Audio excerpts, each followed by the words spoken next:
98లో first cinema Sitaramaraju అనే సినిమాతో career start అయింది. ఏమిరా చంపేసినా అన్నే ఏట కొడవతో నరికి పారేసినావా, సీబమ్మములతో ముక్కలు చేసినావా? సినిమాలో చూసిన దానికన్నా రియల్ గా చూస్తేనే చాలా బాగుంది. నాకు ఇన్స్పిరేషన్ అంతా మా నాన్నగారు ఇండస్ట్రీకి రావటానికి. అదొక ఆప్యాయత ఉంటుంది. నేర్చుకోవటం, మార్చుకోవటం, సర్దుకోవటం, సమకూర్చుకోవటమే సినిమా. సార్ ఛాలెంజ్ చేసి వచ్చా దీనిలో కనపడేంత వరకు నేను మళ్ళీ ఊర్లో కనపడను. మీకు మీ ఇంట్లో పనికిరాని వస్తువులన్నీ ఆ మంటలో వేయటం అంటే ఈ బుర్రలో పనికిరాని ఆలోచనలన్నీ దహనం చేయండి అని. ఎందుకంటే జీవితం అంటే ఏంటంటే నా దగ్గర ఉన్న రొట్టెని ఇక్కడున్న 10 మందికి పంచాలి అనుకుంటే అది సంస్కృతి. అదే సంక్రాంతి. మీకు సంక్రాంతి స్పెషల్ గెస్ట్ నేనైతే నాకు Sankranti special cinema sarpanch Veeraraghava.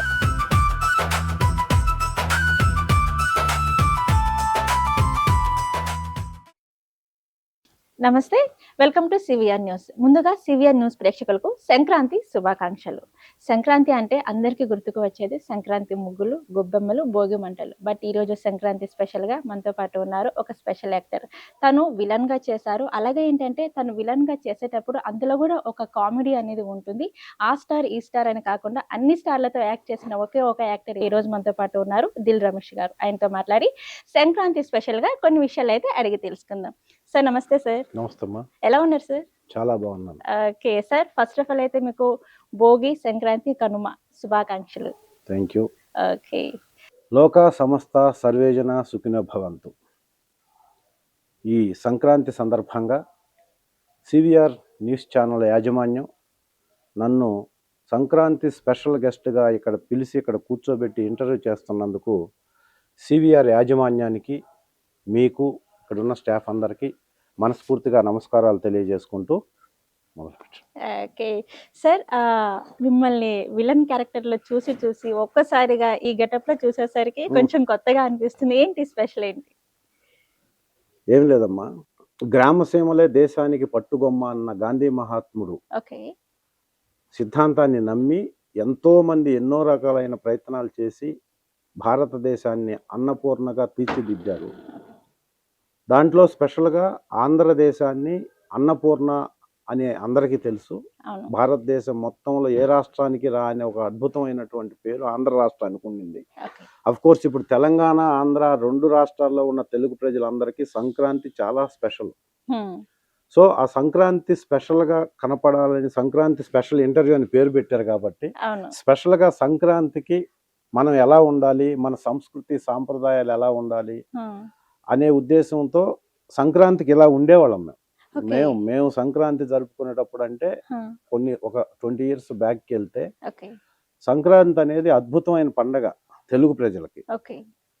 So అలాంటి పండగలో ఇలాంటి ట్రెడిషన్ పంచ, ధోతి, లాల్చి, లేకపోతే వైట్ కలరు, లేకపోతే బిస్కెట్ కలరు ఈ టైప్లో ఉండాలి అనేది సాంప్రదాయం. అన్ని పట్టు వస్త్రాలు. సో ఇప్పుడు మనం పెళ్లిళ్ళకు కూడా పట్టు వస్త్రాలు తగ్గిపోయాయి.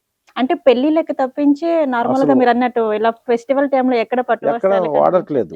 అంటే ఇప్పుడు ట్రెండ్, అసలు ఇప్పుడు ట్రెడిషన్, ఇప్పుడు ట్రెండ్, ఇప్పుడు యూత్ కి అసలు ఈ ఫెస్టివల్ ఇంపార్టెన్స్ కానీ అలా ఫీల్ అవ్వాలన్నా అది పోయి మళ్ళీ పల్లెటూరులో ఇప్పుడు ఇలాంటి సాంప్రదాయం ఒకటి ఉంది. మళ్ళీ మనం పల్లెటూరులకు వెళ్ళాలి, పల్లెటూరులో ఉన్న వాతావరణాన్ని, పల్లెటూరులో ఉన్న కల్చర్ని తెలుసుకోవాలని ఇప్పుడు మళ్ళా చాలా అగ్రెసివ్గా ప్రయత్నం చేస్తున్నారు. ఎందుకంటే సిటీ లైఫ్ బోర్ కొట్టి. అందుకని సంక్రాంతి స్పెషల్గా ఇంటర్వ్యూలో సంక్రాంతి స్పెషల్గా ఇలాంటి వస్తే ఒక మొనాటని పోయి ఒక డిఫరెంట్గా ఒక కల్చర్ని జనాలకు మళ్ళీ మీ ఛానల్ ద్వారా పరిచయం చేసిన వాళ్ళం అవుతామనే ఉద్దేశంతో ఇలా వచ్చాను, అంతే, ఇంకేం లేదు.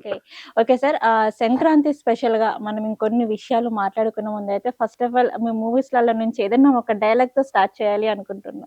డైలాగ్స్ అంటే చాలా ఉన్నాయి, సెంటిమెంట్, ఎమోషన్. నేను ఇప్పుడు 98లో మొదటి సినిమా స్టార్ట్. పవర్ఫుల్ డైలాగ్ కావాలి సార్. పవర్ఫుల్ డైలాగ్ అంటే నేను యాక్చువల్గా దిల్ సినిమాలో దిల్ రమేష్ అనే పేరు వచ్చింది, అందరికి తెలుసు. అది దిల్ సినిమా చేయకముందు నేను 49 సినిమాలు చేసి 50వ సినిమాగా దిల్ సినిమాలో యాక్ట్ చేశాను నేను. ఓకే. అంటే 49 సినిమాలు చేసిన తర్వాత 50వ సినిమాగా 'దిల్'. దిల్ చేశాను. ఓకే. అంటే మీ ఫస్ట్ మూవీ 'దిల్' కాదా? కాదు. ఓకే. దిల్‌కి ముందు నేను చాలా హిట్ సినిమాల్లో చాలా మంది డైరెక్టర్లు నాకు మంచి క్యారెక్టర్లు ఇచ్చారు. మంచి క్యారెక్టర్లు చేశాను. వాటిల్లో గుణశేఖర్ గారు చేసిన 'ఒక్కడు' ఉంది. ఆ! తేజ గారు చేసిన 'నువ్వు నేను' ఉంది. ఓకే. అలా చాలా మంది డైరెక్టర్లు చేసిన చాలా సినిమాల్లో మంచి క్యారెక్టర్లు చేయటం మూలాన ఆ కెరీర్ అలా బిల్డప్ అయ్యి 'దిల్' సినిమాలో అవకాశం వచ్చింది. ఓకే. కాబట్టి 'దిల్' కంటే ముందు నాకు అవకాశాలు ఇచ్చిన ప్రతి డైరెక్టర్‌కి నేను సివిఆర్ ఛానల్ తరఫున కృతజ్ఞతలు తెలియజేసుకుంటూ, 'దిల్' సినిమాలో అవకాశం వచ్చేటప్పుడు నన్ను ఒక ఆడిషన్ చేశారు. హ్మ్.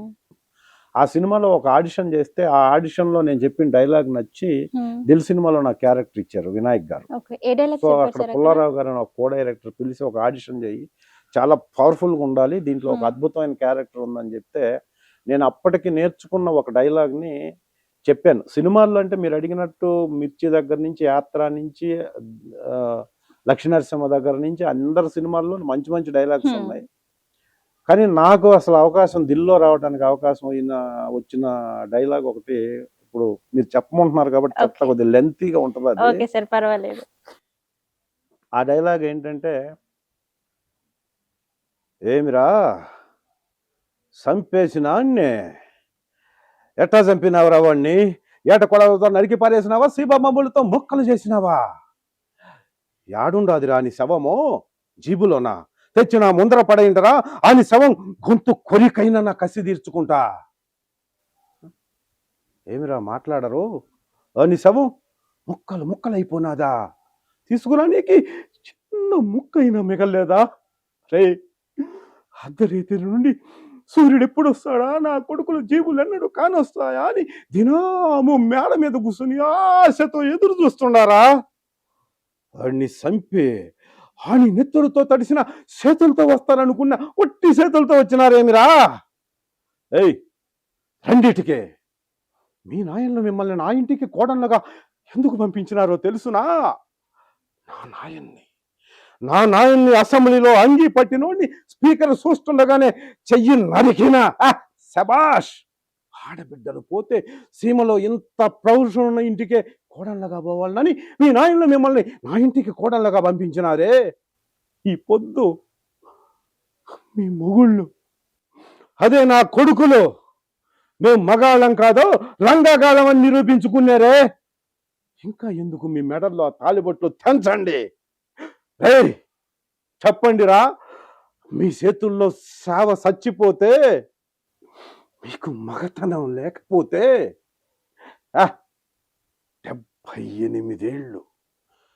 78 వయసులో ఆ సమరసింహాని సంపనికి రెండో పెళ్లి చేసుకుని అన్ని సంపనికి ఒక మగాన్ని పుట్టిస్తా. ఏ చావ సచ్చిందా? చెప్పండి. సరే, అందరు సార్ లిటరలీ క్యారెక్టర్‌లోకి ఇన్వాల్వ్ అయిపోయారు మీరైతే. అసలు మీతో మిమ్మల్ని చూస్తుంటే అంటే సినిమాలో చూసిన దానికన్నా రియల్‌గా చూస్తేనే చాలా బాగుంది. థ్యాంక్ యూ అమ్మా, thank you. Thank you sir. Sir Rayalaseema slang అనేది ఇంత బాగా చెప్పారు కదా డైలాగ్ అనేది. మీరు ఎక్కడ సార్ అసలు ప్రాపర్ కెరియర్ ఎలా స్టార్ట్ అయింది ఏంటి? ఎస్, నాది యాక్చువల్గా ఇప్పుడు ఏపీలో ఉన్న ప్రకాశం డిస్ట్రిక్ట్లో కందుకూరు అని ఒక మున్సిపాలిటీ అమ్మ. కందుకూరు. కందుకూరు. ఓకే. నా బ్రాటప్ అంతా అక్కడే, నా హ్మ్. ఎడ్యుకేషన్ అంతా అక్కడే. నేను అక్కడ డిగ్రీ వరకు చేసి ఓకే. ఆంధ్ర యూనివర్సిటీలో ఎంఏ చేసి, మళ్ళీ ప్రకాశం జిల్లాలో 2 చోట్ల బీఈడి ఎంఈడి చేసి, హ్మ్. నేను కందుకూరులో నేను చదివిన కాలేజీలోని ఎకనామిక్స్ లెక్చరర్గా పనిచేస్తూ ఒక స్కూల్ స్టార్ట్ చేసి 7 ఇయర్స్ ఆ స్కూల్ కరస్పాండెంట్ కమ్ ప్రిన్సిపాల్గా Krishna Chaitanya residential school run చేసి, వీటన్నిటికంటే అంటే ఈ మినిమం రికగ్నైజేషను కాదు, ఈ మినిమం రికగ్నైజేషన్ కాదు నాకు కావాల్సింది, మ్యాక్సిమం రికగ్నేషన్ కావాలి అంటే ఏం చేయాలి అంటున్నప్పుడు నాకు మొదటి నుంచి ఈ సినిమాల మీద కొంచెం ఎక్కువ ఇంట్రెస్ట్ ఉండేది. ఇంట్రెస్ట్. అంటే ఇంట్రెస్ట్ చిన్నప్పటి నుంచి ఉందా సార్ మూవీస్ చిన్నప్పటి అంటే? నుంచి అంటే యాక్చువల్గా ఇంటర్ అప్పటి నుంచి ఉండేది నాకు యాంబిషన్. ఓకే. అంటే సడన్గా నేను ఏదో కావాలనుకుని ఏదో యాక్టర్ అవ్వటం అలా కాదు. నాకు యాంబిషన్ ఉండేది ఫస్ట్ నుంచి. ఓకే. అంటే ఐడెంటిటీ క్రైసిస్. అంటే నేను ఏదన్నా చేస్తే నన్ను ప్రత్యేకంగా గుర్తింపు తెచ్చుకోవాలనే క్రైసిస్ నాకు ఉండింది మొదటి నుంచి. బట్ ఉండింది కానీ ఇక్కడికి వచ్చి సినిమాలో యాక్ట్ చేయాలన్న దానికి ప్రొవిజన్ లేదు, పాసిబిలిటీస్ లేవు. అసలు హైదరాబాద్ తెలియదు, ఓకే. ఎక్కడో విలేజ్ బ్యాక్డ్రాప్, అక్కడే చదువుకొని అక్కడే ఉండటం మూలన ఇది మన వల్ల కాదు, మనం చేయలేమని వదిలేసుకున్న నాకు లోకల్లో కొంతమంది పరిచయం అవటము, అక్కడ నేను నాటకాలు, ప్రజానాట్య మండలి దీంట్లో కొంచెం యాక్టివ్గా పనిచేయటం వల్ల అది పెరిగింది. కానీ ఫైనాన్షియల్ ఎఫర్ట్ ఇప్పుడు సినిమా ఇండస్ట్రీలో ఎవరికి సంబంధం లేకుండా, ఎవరు ఇక్కడ గాడ్ ఫాదర్స్ లేకపోతే తెలిసిన సర్కిల్ లేకుండా, సర్కిల్ ఉండాలి కదా ఇండస్ట్రీలో. ఖచ్చితంగా ఉండాలి, 100% ఉండాలి. కానీ ఉండాలని కూడా తెలియదు అప్పుడు. యాక్ట్ చేయాలి సినిమాల్లో, అసలు ఎలా ఏంటి, ఎక్కడ పాసిబిలిటీస్ ఉంటాయి, ఫెసిలిటీస్ ఏంటి, అక్కడికి వెళ్తే మనకి ఇవేం తెలియదు. కానీ నటించాలనే ఆలోచన ఉండింది. అది గ్రాడ్యువల్గా నాకు ఏజ్ పెరుగుతూ నాకు పెర్ఫార్మెన్స్, ఈ స్టేజ్ పెర్ఫార్మెన్స్లో నాకు ఎక్స్పీరియన్స్ ఉంది, అక్కడ చేస్తుండేవాడిని లోకల్లో. సో అలా వస్తున్న ప్రాసెస్లో డిగ్రీ వరకు అక్కడ చదువుకోవటం. ఇక నాకు ఫైనల్గా తెలిసింది ఏంటంటే హైదరాబాద్లో పోయి లైఫ్ లీడ్ చేయాలి మనం యాక్టర్ కావాలంటే. ఇక్కడ మా ఊర్లో ఉండే యాక్టర్ కావాలంటే అవదు, మరి ఇక్కడికి రావాలి ఖచ్చితంగా. ఇక్కడికి రావాలి, ఇక్కడ లైఫ్ లీడ్ చేయాలి, ఫైనాన్షియల్ ఎఫర్ట్ ఉండాలి, ఆ ఫెసిలిటీ మనకు ఉండాలి. బట్ ఇంట్లో కొంతవరకు ఎఫర్టబుల్ అయిన ఫ్యామిలీ సినిమా అంటే ఇంట్రెస్ట్ లేదు కాబట్టి పెట్టరు. అమ్మ నాన్న ఏం చేస్తారు? Cultivator, farmer. మా ఫాదరు చాలా నాలెడ్జ్ ఉన్న ఇల్లిటరేట్ అయిన కల్టివేటర్. ఎంతమంది సార్ మొత్తం? నేను ఒక్కడనే, ఒక సిస్టర్ నాకు. సో మా ఫాదర్కి చదువు రాదు, ఒక వ్యవసాయం మీదనే డిపెండ్ అయినా, అంటే ఇలాంటి సంక్రాంతులు చాలా అద్భుతంగా చేసుకునేటటువంటి రైతు కుటుంబం నుంచి వచ్చిన వాడిని నేను. మా ఫాదర్ ఒక రైతు, బట్ ఫైనాన్షియల్గా ఫిట్గా ఉన్న ఫ్యామిలీనే. కానీ సినిమా ఇండస్ట్రీ కంటే వాళ్ళకి తెలియదు కాబట్టి, అక్కడికి వెళ్తే ఏం ప్రాబ్లమ్స్ ఉంటాయో అని చెప్పి డెఫినెట్గా భయం ఉంటుంది కాబట్టి వద్దంటారు కాబట్టి మన దగ్గర మనకి ఫైనాన్షియల్ ఎబిలిటీ ఉందనుకోండి, అంటే మనకా డబ్బులు ఉంటే ఒకవేళ వాళ్ళు కంట్రోల్ చేసినా కూడా కొంచెం ఇండిపెండెంట్ డెసిషన్ తీసుకోవచ్చు అని ఆ ఉద్దేశంతో నేను చాలా చిన్న వయసులో స్కూల్ స్టార్ట్ చేశాను మా ఊర్లో. డిగ్రీ అయిపోగానే మీరే స్టార్ట్ చేశారు? నేనే ఓన్గా స్టార్ట్ చేశాను, ఇంక 2 పార్ట్నర్స్తో. సో ఆ స్కూల్ స్టార్ట్ చేసిన సంవత్సరం నుంచి అగ్రెసివ్గా డెవలప్ అయింది. ఫస్ట్ ఇయరే నాకు 10th క్లాస్ 100% రిజల్ట్ వచ్చింది. సో చాలా చాలా బ్రహ్మాండమైన కెరీర్ మొదలైంది ఆ స్కూల్తో. సో 7 years రన్ చేశాను నేను ఆ స్కూల్ని. ఇప్పటికీ రన్ అవుతుంది? ఇప్పటికీ రన్ అవుతుంది, కానీ బట్ నేను వేరే వాళ్ళకి, మా దగ్గర స్టాఫ్ ఇచ్చేసాను అది.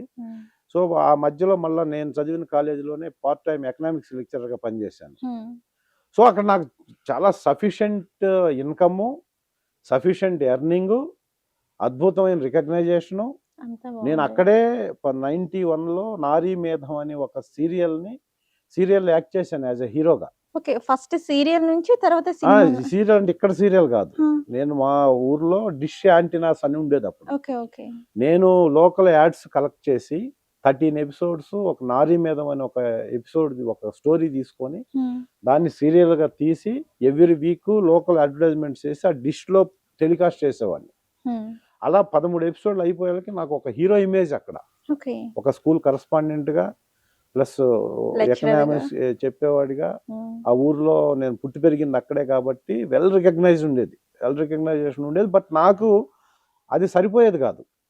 అంటే నేను ఫిల్మ్ యాక్టర్, ఇప్పుడు ఇవన్నీ పెరగటం వల్ల ఏమైందంటే లోకల్లో ఉన్న అందరూ ఉదయం నుంచి సాయంత్రం వరకు ఒక మినిమం ఒక 10 మంది అన్న, నువ్వు హైదరాబాద్ పోవాలి కదా, సినిమా యాక్టర్ అవ్వాలి కదా, ఇక్కడ ఎందుకు, ఇది బాగా ఎక్కిచ్చేసారనమాట. ఇక్కడ ఏముంటుందో తెలియదు మనకి. సో ఇక్కడ ఇంతమంది నాకు చెప్తూ, ఇప్పుడు కొంతమంది వచ్చి మనల్ని స్పెషల్గా ప్రతిరోజు ఒక క్వాలిటీ గురించి చెప్తుంటే ఎవరికైనా అది బిలీవ్నెస్ వస్తుంది. ఖచ్చితంగా కదా, ఎవరికి చెప్పండి నాకెందుకు చెప్తున్నారు. ఇప్పుడైనా ఎవరైనా ఒక మనిషిని నువ్వు అది అంటే ఓహో నాకా లేకపోయినా కూడా బిల్డప్ వచ్చేస్తుంది, గుర్తించారని. ఇలా చెప్తుండేసరికి అది ఇంకొంచెం బెటర్ అయిపోయి డెవలప్. పైగా మా ఫాదర్ గురించి చెప్పాను ఇప్పటి వరకు. మా ఫాదర్కి ఏమీ తెలియకపోయినా ఆ టైంలో, మేము చదువుకునే టైంలో అక్కడున్న సిచ్యువేషన్స్ పరంగా చదువు కోసం సంవత్సరానికి మొత్తం beginning to ending government studies my. Degree వరకు government college, up to degree 1 lakh రూపాయలు ఖర్చు పెట్టుంటే ఎక్కువ మా కోసం, మా పేరెంట్స్. ఎందుకంటే అప్పుడు 1000 నుంచి 2000 ఫీజు ఉండేది సంవత్సరానికి. స్కూల్, హై స్కూల్ కానీ, కాలేజ్ కానీ. ఓకే. ఆ ఫీజులు కట్టడానికే ఈ రోజు ఫీజు కట్టాలి లాస్ట్ డేట్ అంటే ఇంకో 10 రోజుల తర్వాత, 15 రోజుల తర్వాత కూడా ఆలోచించేవాళ్ళు కాదు పేరెంట్స్. ఎందుకంటే అంత బర్డన్గా ఉండేది ఫైనాన్షియల్ సిచ్యువేషన్స్ ఆ టైంలో. ఓకే. ఎప్పుడు ఇది 92, 93, 90 ఆ ప్రాంతాల్లో నేను చెప్పేది. ఓకే. ఆ ఇయర్స్లో అలాంటి సిచ్యువేషన్లో మా ఫాదరు, నేను కరాటే నేర్చుకున్నా. కరాటే రెడ్ బెల్ట్ నేను తైకొండోలో. దానికి 1 మంత్కి ఫీజు 150 ఉండేది అప్పట్లో. ఎందుకంటే కరాటే మాస్టర్స్ ఎక్కడ ఉండేవాళ్ళు కదా, ఎక్కడో డిస్ట్రిక్ట్ హెడ్ క్వార్టర్ నుంచి వీక్లీ 2 times మా ఊరు వచ్చేవాళ్ళు. అప్పట్లో చాలా కష్టం. అసలు ఈ ఫెసిలిటీస్ లేవు. మేమంతా యంగ్స్టర్స్, యంగ్ వాళ్ళంతా ఒక 10 మంది అయ్యి మేము ఇంత ఇస్తాం రమ్ముంటే 1500 నెలకు వస్తుంది. ఎక్కడి నుంచి వచ్చేవాళ్ళు మాస్టర్లు. అలా దానికి 150 రూపీస్, దానికి డ్రెస్సులు, షూలు అడిగితే ఎందుకు కరాటే మనకి పేరెంట్స్ ఎవరు సపోర్ట్ చేయరు. ఎడ్యుకేషన్కే సపోర్ట్ చేసే పరిస్థితి ఉండేది కాదు. ఒక్కరోజు కాలేజీకి వెళ్ళకపోతే పొలం రమ్మునేవాళ్ళు. పొలం వస్తే ఒక రోజన్నా ఒక కూలి తగ్గిపోతాడు, పొలం పని చేస్తారు వీళ్ళు అని. అలాంటి సిచ్యువేషన్ మాకు ఉన్నప్పుడు మా ఫాదరు, నేను కరాటేకి డబ్బులు అడిగితే ఇచ్చేవాళ్ళు, కరాటే డ్రెస్కి డబ్బులు అడిగితే ఇచ్చేవాళ్ళు. నేను అప్పట్లో బ్రేక్ డ్యాన్స్ నేర్చుకున్నాను 35 kilometers సైకిల్ మీద వెళ్ళి, వీక్లీ 2 times. తర్వాత జిమ్ చేసేవాడిని, ఓపెన్ జిమ్. వీటన్నిటికీ నేను డబ్బులు అడిగినప్పుడు ఎప్పుడు ఎందుకు ఈ డబ్బులు, ఇదంతా వేస్ట్ కదా అని అనకుండా తను ఇబ్బంది పడతా కూడా నాకు ఇచ్చి, ఇవన్నీ నేను నేర్చుకోవటం వల్ల నాలో ఈ ఫీల్ డెవలప్ అయింది. అంటే ఇవన్నీ ఎందుకు నేర్చుకున్నాను, ఇవన్నీ నేర్చుకొని నేను ఇక్కడ కల్చరల్లో చేస్తున్నందువల్ల కదా ఈ సరౌండింగ్స్ ఉన్న వాళ్ళందరూ నువ్వు సినిమా యాక్టర్ అవ్వాలి, నువ్వు వెళ్ళాలి అని చెప్తుంది. కాబట్టి నాకు ఇవన్నీ అడిషనల్ గా నేను నేర్చుకున్నది కూడా దీనికోసమే కదా. కాబట్టి ఎట్టి పరిస్థితుల్లో కందుకూరులో ఉండకూడదు, హైదరాబాద్కి వెళ్ళాలి అంటే వాళ్ళు అనుకుంటున్న దానికోసమన్నా మనం ప్రయత్నం చేయాలి కదా. సో ఇది డెవలప్ అయింది. అలా అది ఇంటర్నల్ గా నాకు డెవలప్ చేయటానికి, అది డెవలప్ అవడానికి మా నాన్నగారి కారణం కాబట్టి నాకు ఫస్ట్ హీరో, నాకు ఇంప్రెషన్, ఇన్స్పిరేషన్ అంతా మా నాన్నగారి ఇండస్ట్రీకి రావటానికి. కానీ తనకు తెలియదు ఇదంతా. అలా నాది ఆ సీక్వెన్స్ డెవలప్ అయింది దానివల్ల. సో అందువల్ల నేను అక్కడి నుంచి అవన్నీ వదిలేసి హైదరాబాద్ వచ్చాను యాక్ట్ చేయాలి అని. అలా కెరీర్ స్టార్ట్ అయింది. సార్ ఆల్రెడీ కందుకూరు నుంచి హైదరాబాద్కి వచ్చేసారు. సో ఇండస్ట్రీలో ఎలా అయినా అడుగు పెట్టాలి అన్న ఒక థాట్తో అయితే వచ్చేసారు కాబట్టి, సో మరి ఇక్కడ హైదరాబాద్కి వచ్చిన తర్వాత సో ప్రాబ్లమ్స్ అనేవి ఎలా ఫేస్ చేశారు? మీకు ఏమైనా స్ట్రగుల్స్ ఎదురయ్యాయి అంటారు? అన్ని స్ట్రగుల్స్ వచ్చాక తెలిసింది అది. ఎన్ని ఇయర్స్ స్ట్రగుల్స్ ఫేస్ చేశారు? అంటే నేను ఎడ్యుకేషన్ అక్కడ రైట్ రాయల్ గా ఉన్న నా ప్రొఫెషన్ లో రైట్ రాయల్ గా ఉండి నేను అమేజింగ్ లైఫ్ లీడ్ చేస్తూ ఐడెంటిటీ దీనివల్ల, అంటే నేను సినిమాలు యాక్ట్ చేయాలనే ఉద్దేశంతో హైదరాబాద్ వచ్చేసాను.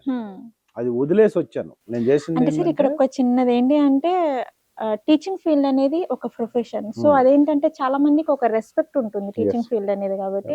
సో అందులోనే మీరు లెక్చరర్ గా చేశారు అండ్ ఒక స్కూల్ కూడా స్టార్ట్ చేశారు కాబట్టి, సో అవన్నీ వదిలేసి రావడానికి మీకు కొంచెం బాధ అనిపించలేదా? లైక్ ఫాదర్ వాళ్ళంతా ఎలా సపోర్ట్ చేస్తారు? బాధ ఉంది, ఎందుకంటే అది నాకు మోర్ దాన్ రెస్పెక్ట్ అనమాట. నా ఏజ్ కి లేని రెస్పెక్ట్ ఉండేది అప్పుడు. అప్పుడే నేను 91లోనే బుల్లెట్ ఉండేది నాకు. అక్కడ మా ఎస్ఐకి ఒక బుల్లెట్ ఉండేది పోలీస్ డిపార్ట్మెంట్లో, మిగతాది నాకు ఒక్కడికి ఉండేది. అది దాని మీద తిరుగుతున్నా నాకున్న రెస్పెక్ట్ చాలా ఎక్కువ. కాకపోతే వాటన్నిటికంటే నటుడు అవ్వాలి, సినిమాలు యాక్ట్ చేయాలనేది ఇంకా ఎక్కువ ఉండేది నాకు. స్క్రీన్ మీద కనిపించాలి ఖచ్చితంగా. సో అందువల్ల నాకు ఫైనాన్షియల్ ఇండిపెండెన్స్ వచ్చింది అప్పటికి. నా స్కూల్ తీసేస్తే నాకు కొంత అమౌంట్ వస్తుంది, ఆ అమౌంట్ తీసుకొని ఒక హైదరాబాద్లో 2-3 years లైఫ్ లీడ్ చేసి నేను యాక్టర్ అవ్వాలి అనేది నా యాంబిషన్. అందువల్ల అది వచ్చింది కాబట్టి ఇంక టైం వేస్ట్ అవుతుంది, అప్పటికే లేట్ అయిపోయిందని చెప్పేసి 97, 96లో డెసిషన్ తీసుకున్నాను నేను, వెళ్ళిపోవాలి హైదరాబాద్ అని. అఫ్ కోర్స్ ఇక్కడ గ్రేట్ థింగ్ ఏంటంటే అసలు హైదరాబాద్లో అన్నపూర్ణ స్టూడియో కూడా తెలియదు నాకు ఎక్కడుందో. అదే ఆ ఇన్నోసెన్సీ అప్పుడు, ఇప్పుడు తలుచుకుంటే అది అమాయకత్వం అంతే. జస్ట్ ప్రేమ, సినిమా మీద ఉన్న ఇంట్రెస్ట్, సినిమా మీద ఉన్న పిచ్చి ఒక రకంగా తీసుకొచ్చేసింది. అది కూడా నేను మళ్ళీ ప్రతిసారి అప్ అండ్ డౌన్ ట్రావెల్ చేయాలనుకోకుండా నేను అది డిస్పోజల్ అంటే తీసేయాలి పూర్తిగా. అసలు అది మైండ్లో ఉండకూడదు, నాది స్కూలు నాకుంది అనేది లేకుండా సెటిల్ చేసి నేను వేరే వాళ్ళకి ఇచ్చేసి, ఇంకా నేను మళ్ళీ మీకు కనపడేది మా ఊర్లో 5 థియేటర్స్ ఉండేది. ఈ 5 థియేటర్స్లో ఎక్కడో ఒక చోట కనపడతాను నేను. మళ్ళీ నేను డైరెక్ట్గా మీకు కనపడని ఛాలెంజ్ చేసి వచ్చాను. సార్ ఛాలెంజ్ చేసి ఆ, వచ్చారా మా ఊరు? ఫ్రెండ్స్ అందరికి వెళ్ళిపోతున్నాను హైదరాబాద్కి, ఆ, మళ్ళా నన్ను చూడాలంటే మీరు స్క్రీన్లో చూడండి, స్క్రీన్లో కనపడేంత వరకు నేను మళ్ళీ ఊర్లో కనపడను మీకు అని చెప్పి. అంటే ఈజీ అనుకున్నాను ఇక్కడికి వస్తే, ఆ, అక్కడ ఇంతమంది అలా అంటున్నారు కదా, హైదరాబాద్ వెళ్ళి ఎక్కడో ఒక చోట సినిమా షూటింగ్ దగ్గర నేను నిలబడితే నన్ను బలవంతంగా తీసుకెళ్ళిపోయి యాక్ట్ చేపిస్తారన్న ఫీల్ నాకు అప్పుడు. ఓకే. తర్వాత వచ్చేసాం హైదరాబాద్కి. ఉమ్, అలా వచ్చి 2 days ట్రై చేశాను నేను. ఓన్లీ 2 days మాత్రమే సినిమాలో యాక్టర్ అవ్వాలని ట్రై చేశాను. ఒకటి అన్నపూర్ణ స్టూడియో, ఒకటి ఫిల్మ్ ఛాంబర్. ఈ రెండే. ఈ 2 చోట్ల. ఓకే. అన్నపూర్ణ స్టూడియోకి నేను వెళ్తే ఉదయం 10 గంటలకి కనుక్కొని, అడ్రస్ కనుక్కొని, ఈ బైక్ మీద ఒక ఎల్ఎంఎల్ స్కూటర్ కొని హైదరాబాద్కి వచ్చి, ఎందుకంటే బైకులు నడపడం రాదు, హైదరాబాద్ హెవీ ట్రాఫిక్. ఇక్కడ తెలిసిన వాళ్ళు ఎవరైనా ఎవరు ఉన్నారా లేరు, అంటే తెలిసిన వాళ్ళు ఉన్నారు, బట్ ఫిల్మ్ ఇండస్ట్రీలో ఎవరు లేరు. ఓకే, ఇండస్ట్రీలో అసలు తెలిసిన ఫిల్మ్ వాళ్ళు. ఇండస్ట్రీలో ఎవరు లేరు. ఫిల్మ్ ఇండస్ట్రీ అని చెప్తే కూడా అవమానం. ఏం తెలుసు అని వచ్చావు ఇక్కడికి, ఎవరు నీకు ఇస్తారని అంటారు కదా. ఉమ్, ఉమ్, ప్లస్ అసలు ఎక్కడ ఆపర్చునిటీస్ తెలియదు. ఎవరో చెప్పారు అన్నపూర్ణ స్టూడియో కాడ షూటింగ్స్ జరుగుతున్నాయి అంటే, నేను అన్నపూర్ణ స్టూడియోకి అతి కష్టంగా అడ్రస్ కనుక్కొని, పంజాగుట్ట నుంచి నేను అక్కడ దిల్సుఖ్నగర్లో ఉండేవాడిని అప్పుడు. బాబోయ్. దిల్సుఖ్నగర్ కొత్తపేటని అక్కడ స్టే చేసి మా రిలేటివ్స్ ఉన్నారని అక్కడి నుంచి అన్నపూర్ణ స్టూడియో ఎక్కడుందో కనుక్కొని నేను వచ్చి అన్నపూర్ణ స్టూడియో దగ్గర నిలబడితే, ఉమ్, అన్నపూర్ణ స్టూడియో గేట్ సెక్యూరిటీని దాటి నేను గేట్ లోపలికి సాయంత్రం 5 గంటల వరకు వెళ్ళలేకపోయాను. ఎందుకు సార్? పంపలేదు ఎవరు, ఓకే. సెక్యూరిటీ వాళ్ళు పంపలేదు లోపలికి. ఉమ్, నా ముందు నడిచెళ్ళే వాళ్ళు కూడా, సినిమా ఇండస్ట్రీ లైట్ బాయ్స్ వీళ్ళందరూ పరిచయం ఉంటుంది కాబట్టి నడిచెళ్ళే వాళ్ళని కూడా పంపిస్తుంటే నేను ఒక్కడిని అక్కడ ఆగిపోయాను. ఉమ్, సో సాయంత్రం 5 గంటలకు రియలైజ్ అయ్యాను, అన్నపూర్ణ గేట్ లోపలికే వెళ్ళలేను మనం, యాక్టర్ ఎలా అవుతాం. ఓకే. సో రాంగ్ స్టెప్ వేసేసామని అర్థమైపోయింది నాకు. ఉమ్, అది ఎప్పుడు నేను వచ్చిన 3 నెలల తర్వాత ట్రై చేశాను. నేను ఓకే. సెటిల్ అయిపోయి మంచి హౌస్ రెంట్కి తీసుకొని, మంచి ఫర్నిచరు, మంచి స్కూటర్ ఒకటి ఉండాలి, రిచ్గా ఉండాలి అనేసి డబ్బులన్నీ ఖర్చు పెట్టి తెచ్చిన డబ్బులు, అంటే యాక్టర్ అయిపోతున్నా ఉన్న ఫీలే, అది ఎవడిస్తాడో తెలియదు. ఓకే. సో అన్నపూర్ణ స్టూడియోకి వచ్చినప్పుడు అర్థమైపోయింది నాకు. అంటారు కదా సార్, పాజిటివ్ థింకింగ్ ఉండాలి ఫస్ట్ ఆఫ్ ఆల్ అని చెప్పేసి. పాజిటివ్, ఇంకెక్కడ పాజిటివ్ అయిపోయింది ఆ రోజు సాయంత్రానికి. అయిపోయింది, మనం ఇంక కష్టం ఇక్కడ అని చెప్పేసి మళ్ళా బాధపడతా ఇంటికి వెళ్ళి, అక్కడ ఎవరో చెప్పారు, ఇక్కడ కాదండి ఫిల్మ్ ఛాంబర్ అని ఉంటుంది ఫిల్మ్ నగర్లో, ఫిల్మ్ ఛాంబర్ దగ్గర మీరు వెళ్ళి ట్రై చేస్తే మీకు అక్కడ ఏదన్నా డైరెక్టర్స్ వాళ్ళు వస్తుంటారు, ఇక్కడ ఎవరు రారు, ఎక్కడో లోపల షూటింగ్స్ జరుగుతుంటాయి అని. ఓకే, నెక్స్ట్ డే మళ్ళీ ఇక్కడే అడ్రస్ కనుక్కొని మళ్ళీ అదే రూట్లో వచ్చి అదే అన్నపూర్ణ స్టూడియో మీద నుంచి నెక్స్ట్ డే ఛాంబర్కి వెళ్ళాను. ఛాంబర్కి వెళ్ళి చూస్తుంటే నాకు ఫస్ట్ టైము హైదరాబాద్లో నేను చూసిన ఒక యాక్టరు చంద్రమౌళి గారని ఒక అతను చనిపోయాడు మొన్న ఈ మధ్య 2 years అయింది, పెద్ద ఆయన. ఆయన చూశాను నేను ఫస్ట్. నాకు నేను ఊర్లో ఉన్నప్పుడు ఆయన కూడా పెద్ద యాక్టర్ నా దృష్టిలో, ఆయన కూడా రికగ్నైజ్డ్ క్యారెక్టర్ చేస్తున్నాడు, ఆయన హైదరాబాద్లో కారులో తిరుగుతుంటాడని నా యాంబిషన్, నా ఫీల్ అనమాట, ఆలోచన. అతను ఒక చిన్న లోనా అనే ఒక బండి, ఇప్పుడు లేదు అది, లోనా ఉండేది అప్పుడు, టీవీఎస్ 50 కంటే ముందు ఒకటి లోనా, ఆ బండి మీద వచ్చాడు ఫిల్మ్ ఛాంబర్కి. నాకు చూసి ఒకసారి ఫీజులు ఎగిరిపోయినాయి. ఇంకా ఏంటి ఈయన యాక్టరా, అసలు అతనైనా నేను చూసిన యాక్టర్ ఇతనా కాదా అని. అంటే అలా చూసి ఇలా చూడడం వల్ల మీకు చాలా డిఫరెంట్ అసలు ఇంకా అంటే నేను ఫీల్డ్ ఎందుకు వచ్చాను, సినిమా ఫీల్డ్ కి, గొప్ప నటుడు అయితే గొప్ప లగ్జరియస్ లైఫ్ ఉంటది, సినిమా యాక్టర్ కి అంత రెస్పెక్ట్ ఉంటది, వీళ్ళందరూ కారులో తిరుగుతుంటారు హైదరాబాద్ లో అన్న యాంబిషన్ కదా నాకు, అన్న ఫీల్ నాకు. అంటే సార్ మీ రోల్ మోడల్ ఎవరైనా ఉన్నారా, ఈయనలా నేను యాక్టర్ అవ్వాలి అని మీరు ఏమైనా అనుకున్నారా? ఆహా, అలా లేదు, అలా ఏం లేదు, యాక్టర్ అవ్వాలంతే. ఓకే. నాకు తెలిసిన యాక్టర్ కదా ఆయన, చాలా సినిమాల్లో చూశాను కదా, ఈ స్కూటర్ మీద ఆయన అడిగాను వెళ్ళి, ఏంటి సార్ ఈ బండి మీద మీరు వచ్చి, బండ బూతులు తిట్టాను, మాకు 250 రూపాయలు ఇస్తారా పర్ డే, 300 ఇస్తారు మహా అయితే, ఇంక ఇది నాకు ఇదన్నా ఉంది, చాలా మందికి ఇది కూడా లేదన్నాడు.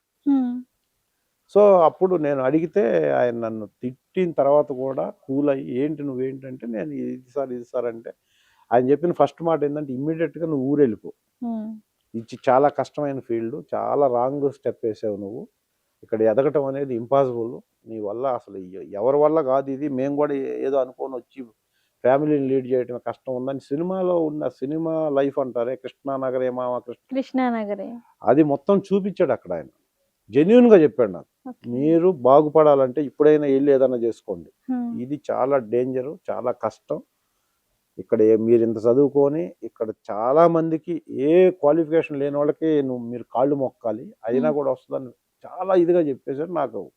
ఆ 2 రోజులు క్లియర్, ఇంకా యాక్టర్ అవ్వటం ఇంపాసిబుల్ అని. నేను రియలైజ్ అయ్యి 1 వీక్లోనే నేను ఈనాడులో మార్కెటింగ్ ఆఫీసర్గా జాయిన్ అయ్యాను. ఈనాడు సోమాజి కూడా ఈనాడు హెడ్ ఆఫీస్లో దానికి నానా అవస్థలు పడి, ఎందుకంటే అప్పుడు film industry Ramoji film city construction. దీంట్లో జాయిన్ అయితే కనీసం అటు వెళ్ళొచ్చు అంటే ఇటు నుంచి కాకుండా అటు నుంచి ఇంకంతే, ఇక సర్కిల్ కావాలి ఇక్కడ మనకి, ఎవరు తెలియకుండా మనం ఫిల్మ్ యాక్టర్ అవ్వలేమే రిలీజ్ అయ్యి వెంటనే నేను చేంజ్ చేసుకొని ఇంక ఇదంతా తీసేసి ఒక ఎంప్లాయీగా హైదరాబాద్ లో ఉండాలి. ఊరు వెళ్ళలేము, ఊర్లో చెప్పొచ్చాం కాబట్టి ఇంక వెళ్ళటం అనేది లేదు. ఇక అలా జాయిన్ అయ్యి అక్కడ విత్ ఇన్ 6 months అక్కడ చేసి, మళ్ళీ ఆ తర్వాత అక్కడ 6,000 శాలరీ, మంత్లీ 6,000. నేను 75,000 ఇచ్చేవాడిని స్టాఫ్ శాలరీలు ఊర్లో ఉన్నప్పుడు. సో ఇది అయినా మనం యాంబిషన్ మరి పడాలి కదా అని చెప్పేసి దాంట్లో జాయిన్ అయ్యి ఒక 6 months చేసి, ఎగైన్ ప్రసాద్ ల్యాబ్లో ఇప్పుడు మీ అందరికి తెలుసు నాగినేడి గారని మర్యాద రామన్న సినిమాలో విలన్ క్యారెక్టర్ చేశాడు ఆయన ప్రసాద్ ల్యాబ్కి ఎండి అప్పట్లో. సో వేరే దీంతో ఆయన దగ్గర మళ్ళీ 1,500K ఒక ల్యాబ్ మేనేజర్గా జాయిన్ అయ్యి అక్కడ 2.5 years చేసిన తర్వాత 98లో ఫస్ట్ సినిమా సీతారామరాజు అనే సినిమాతో మీరు అడిగిన నా కెరీర్ స్టార్ట్ అయింది. సీతారామరాజు నాగార్జున గారు, హరికృష్ణ వైఎస్ చౌదరి గారి రెండో సినిమా అది. ఆయన నాకు ఆ సినిమాలో ల్యాబ్లో ఉన్న పరిచయాలతో స్టిల్ ఫోటోగ్రాఫర్ రాజా అని ఒక వ్యక్తి తీసుకెళ్ళి నన్ను ఆయన పరిచయం చేస్తే, ఆయన సీతారామరాజులో ఆడిషన్ చేసి ఐసై బాగున్నాయి ఇతను పనికొస్తాడని నాగార్జున హరికృష్ణ గారి ఇంట్లో 7 మందిలో నేను ఒకడిగా ఫస్ట్ సినిమాలో యాక్ట్ చేశాను. అలా నా కెరీర్ ఈ కష్టాలన్నీ పడి హైదరాబాద్ వచ్చిన 3 years తర్వాత ఈ సర్కిల్ ఇంప్రూవ్ అవటం మూలాన నాకు ఆ సినిమాలో అవకాశం వచ్చింది.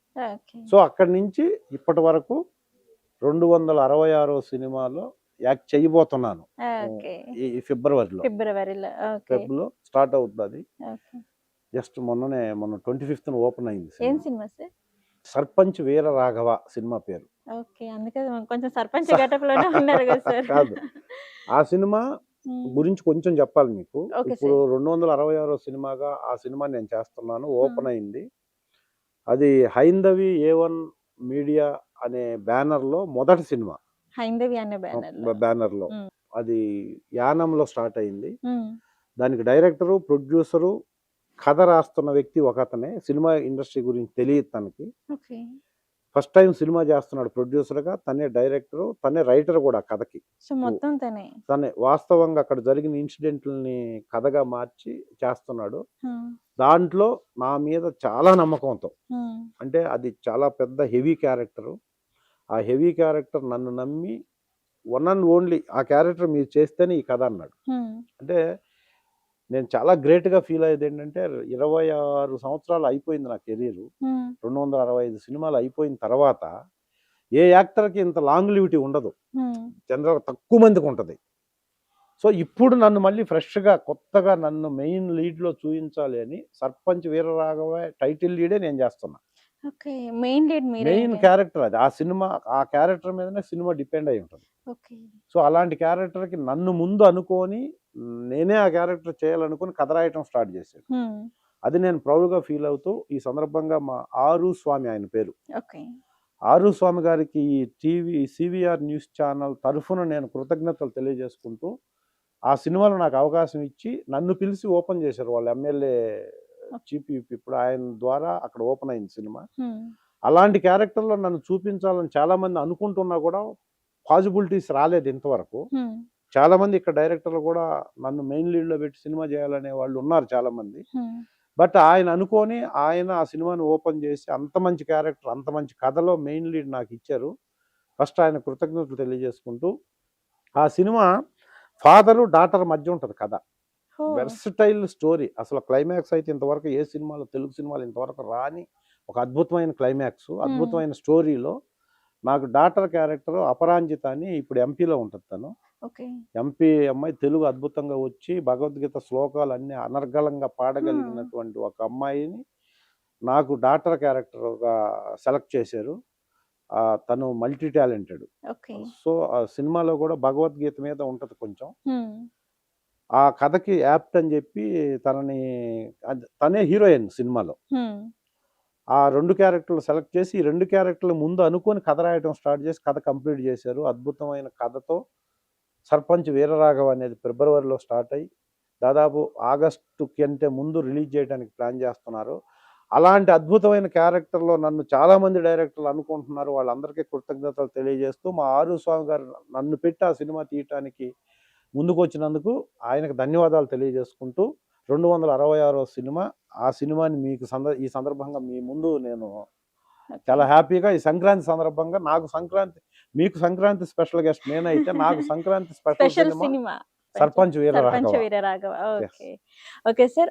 ఇండస్ట్రీకి సంబంధించిన విషయాలు, అలాగే ఇంకా మీ కెరీర్ కి సంబంధించిన విషయాలు అన్నిటి గురించి మనం మాట్లాడుకునే ముందు ఏంటంటే, సో సంక్రాంతి స్పెషల్ గా ఈ ఇంటర్వ్యూ చేస్తున్నాం కాబట్టి, సో మీ చిన్నతనంలో మీ రోజుల్లో సంక్రాంతి ఎలా చేసుకునే వాళ్ళు, ఆ మధుర జ్ఞాపకాలు ఒకసారి మాకు చెప్పండి. ఎస్ అమ్మా, సంక్రాంతి అనేది ఎస్పెషల్గా తెలుగు ప్రజలకి చాలా శ్రేష్టమైన, చాలా ప్రాముఖ్యత ఉన్న పండగ. అవును, అది నాట్ ఓన్లీ తెలుగు, అసలు భారతదేశ సంస్కృతిని ప్రతిబింబించే పండగలు ఏమన్నా ఉన్నాయంటే అది సంక్రాంతి. చాలా పెద్ద పండగ కూడా అంటారు, ఎందుకంటే ఒక్కొక్క స్టేట్ లో ఒక్కొక్క రకంగా పిలుస్తారు సంక్రాంతిని.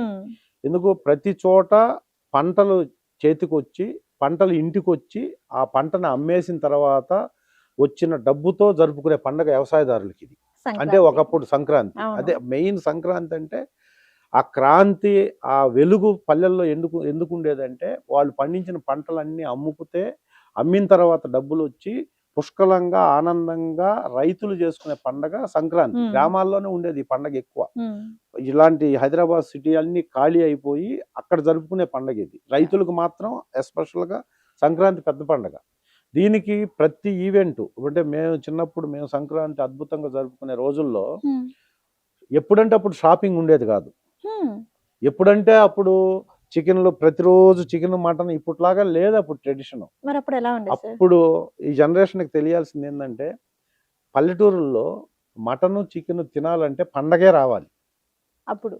అంతే, దసరాకి, దీపావళికి, లేకపోతే సంక్రాంతికి ఇట్లా ఈవెంట్ ఇయర్ మొత్తంలో 4-5 టైమ్స్ ఉండేది అంతే నాన్ వెజ్ తినడానికి. అంత ఇంట్రెస్ట్ గా నాన్ వెజ్ కోసం ఎదురు చూసేవాళ్ళు ఫస్ట్. నెక్స్ట్ కొత్త బట్టలు ఎప్పుడు కుట్టించేవాళ్ళు అంటే పండగలకే కుట్టించుకునేవాళ్ళు.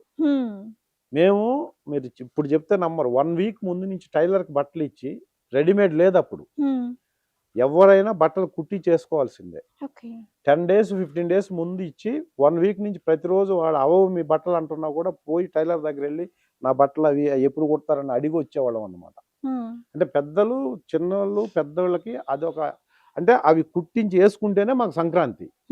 కొత్త బట్టలు వేసుకొని మనకి ఎంతమంది ఫ్రెండ్స్ ఉన్నారో అంతమంది ఇళ్ళకి తిరగాలి, చూపించాలన్నమాట. కొత్త బట్టలు వేసుకున్నాం. ఎక్కడుంది ఇప్పుడు ఆ ఫీల్?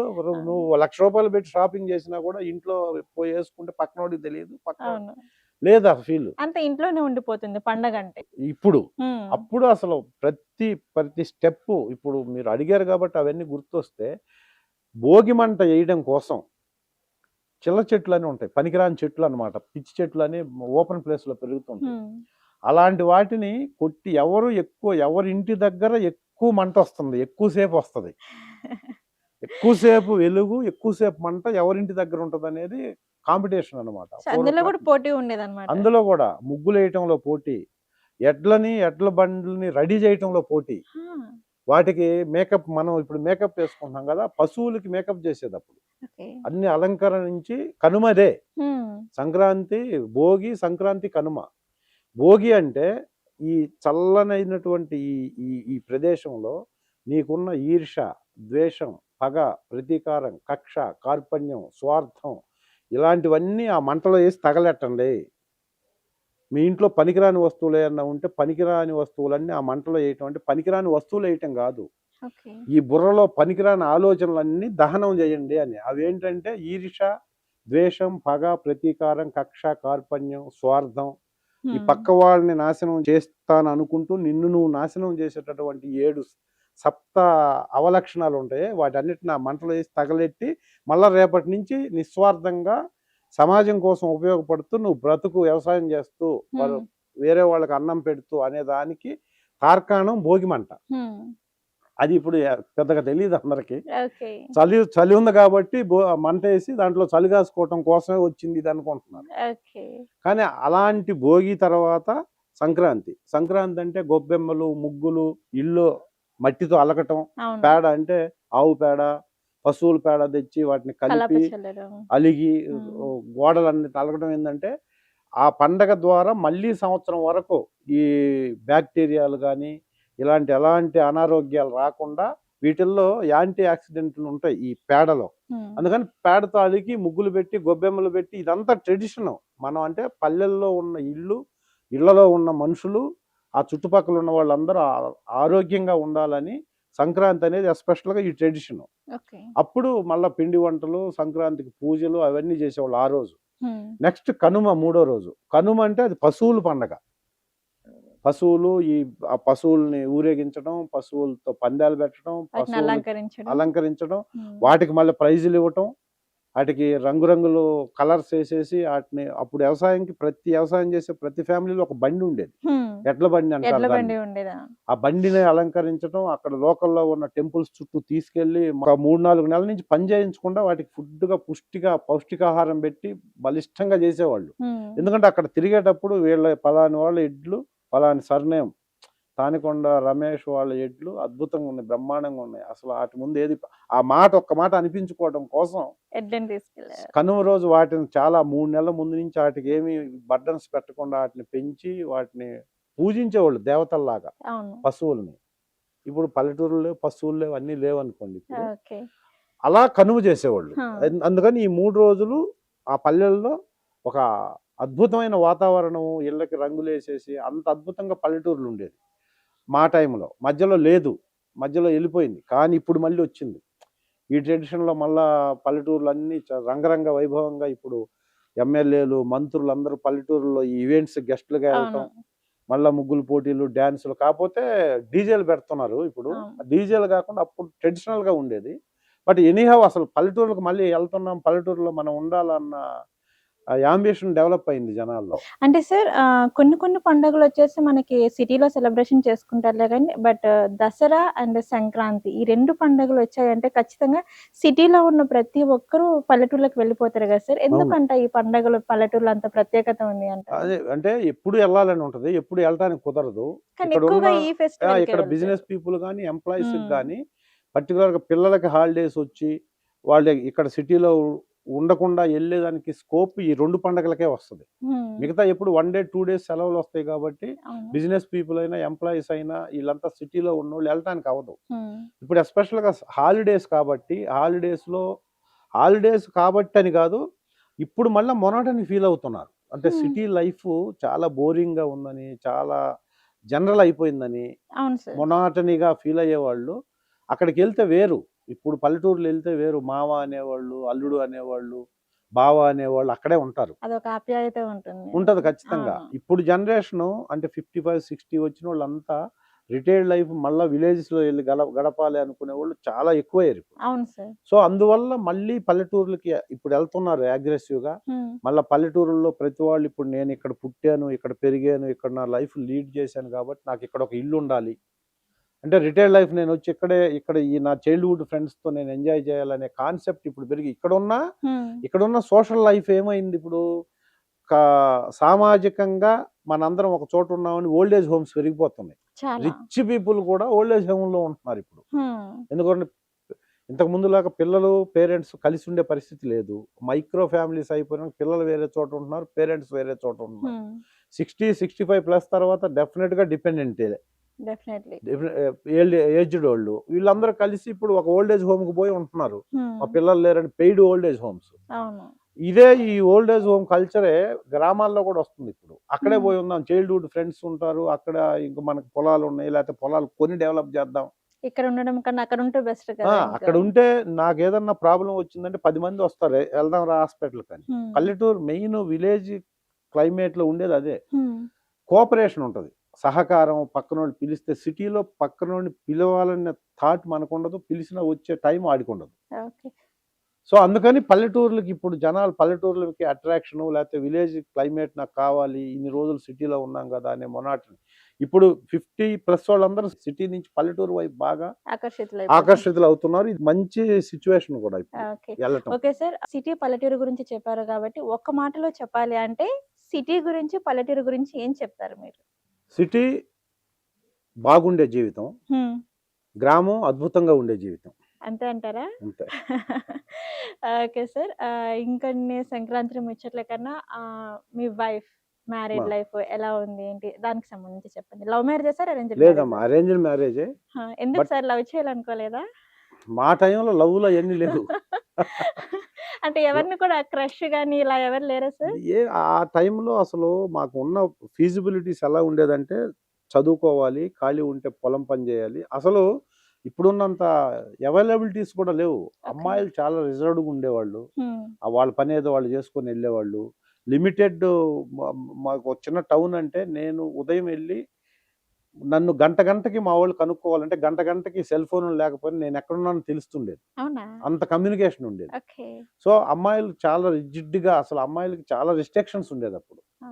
కరెక్ట్‌గా 4:30కి కాలేజీ వెళ్తే 4:40కి ఇంట్లో టైమింగ్ అనమాట అంతా. హ్మ్. సో, ఎవరి ఫీలింగ్స్ అలా ఉండేది కాదు అప్పట్లో. అప్పట్లో చదువు, లేకపోతే పని, లేకపోతే ఎర్లీ ఇంట్లో. ఏజెస్‌లో మ్యారేజెస్ కదా అప్పుడు. అవునవును. 20, 21కి, 22కి అసలు మ్యారేజెస్ మ్యారేజ్ అయిపోయాయి. ప్రపోజల్స్. నువ్వు చదువు, చదవకపో, నువ్వు ఏమన్నా చేసుకో. ఇప్పుడు 20 ఇయర్స్ నుంచి అగ్రెసివ్ డెవలప్‌మెంట్. ఈ అగ్రెసివ్ చేంజెస్ సొసైటీలో. అవును సార్. 20 ఇయర్స్‌కి ముందు చేంజ్ అవ్వాలన్నా 10 ఇయర్స్ పట్టేది. హ్మ్. మాకు సెల్ ఫోన్‌లు తెలీదు. మేము కాలేజీలో ఉన్నప్పుడు. ల్యాండ్‌లైన్ మాట్లాడటం తెలీదు. హ్మ్. కమ్యూనికేషన్ అంతా ఇన్‌లాండ్ లెటర్స్. మీకసలు తెలియనే తెలీదయ్యి. పోస్ట్ కార్డ్‌లు 15 పైసలు ఇస్తే పోస్ట్ కార్డ్. హ్మ్. జనరల్‌గా ఏదన్నా మెసేజ్ ఉంటే దాంట్లో రాసి పంపిస్తే పోస్ట్ మ్యాన్ కోసం దేవుడిలాగా దేవుడు పోస్ట్ మ్యాన్ అన్నమాట ఎన్ని అప్పుడు మాకు. డేస్‌కొచ్చేసారు ఉత్తరం అప్పట్లో? అది రా పోస్ట్ చేసే ఊరిని బట్టి. ఓకే. ఆ 3 డేస్, డిస్టెన్స్‌ని 4 బట్టి. డేస్. ఆ! నీకేదన్నా సీక్రెట్స్ ఏమన్నా ఉన్నాయి ఫ్యామిలీలో సీక్రెట్స్ అంటే ఇన్‌లాండ్ కవర్ 45 పైసలే. ఓకే. దానికి ఎన్వలప్, దానికి మళ్ళా పేస్టు అదంతా హ్మ్. చించి చదవాలది. హ్మ్. కార్డ్ అంటే 15 పైసలు ఇస్తే జనరల్. ఓకే. వాటి కోసం ప్రతి ఇంట్లో పోస్ట్ మ్యాన్ వచ్చాడా?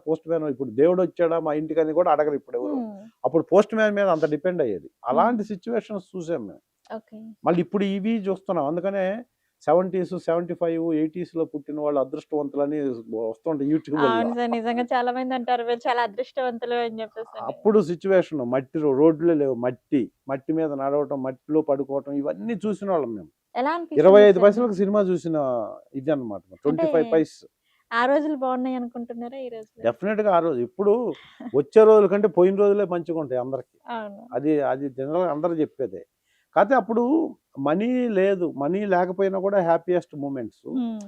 అంటే ఆఫ్‌కోర్స్ ఇప్పుడు పిల్లలకు గూడా ఇక్కడ పెరిగే పిల్లలకు గూడా అలాగే ఉంటది ఇప్పుడు. ఎందుకంటే ఏ విత్తనం ఏస్తే మనం భూమిలో అదే చెట్టొస్తది. ఖచ్చితంగా. ఏ క్లైమేట్‌లో ఉన్నోళ్ళకి ఆ ఆ క్లైమేట్ ఎంజాయ్ క్లైమేటే చేస్తుంటారు. వస్తుంది. అవును. నాకయి తెలుసు కాబట్టి అదిప్పుడు ఇక్కడ ఉన్న యూత్‌కి అలా ఉండేది, అలా ఉంటే బాగుంటది అని చెప్తాం గానీ, అలా అవ్వదు గదా! అవును. అలా జరగదు. అప్పుడు రూ. 1000 సంపాదించాలంటే 2 నెలలు పని. హ్మ్.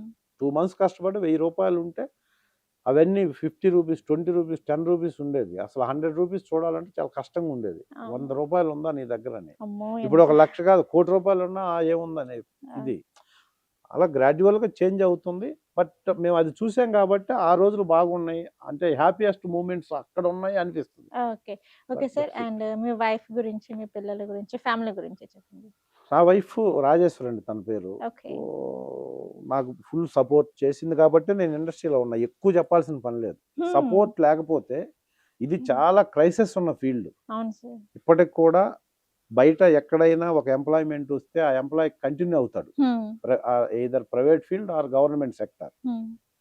ఇక్కడ అలా గాదు. ఒక టీచర్ అయ్యాడంటే, ఒక కానిస్టేబుల్ అయ్యాడంటే, ఒక ఎస్ఐ అయ్యాడంటే, ఇక అతనేదో భయంకరమైన తప్పు చేస్తే సస్పెండ్ అవుతాడు తప్ప ఊస్టింగ్ అనేది ఉండదు. ఉండదు.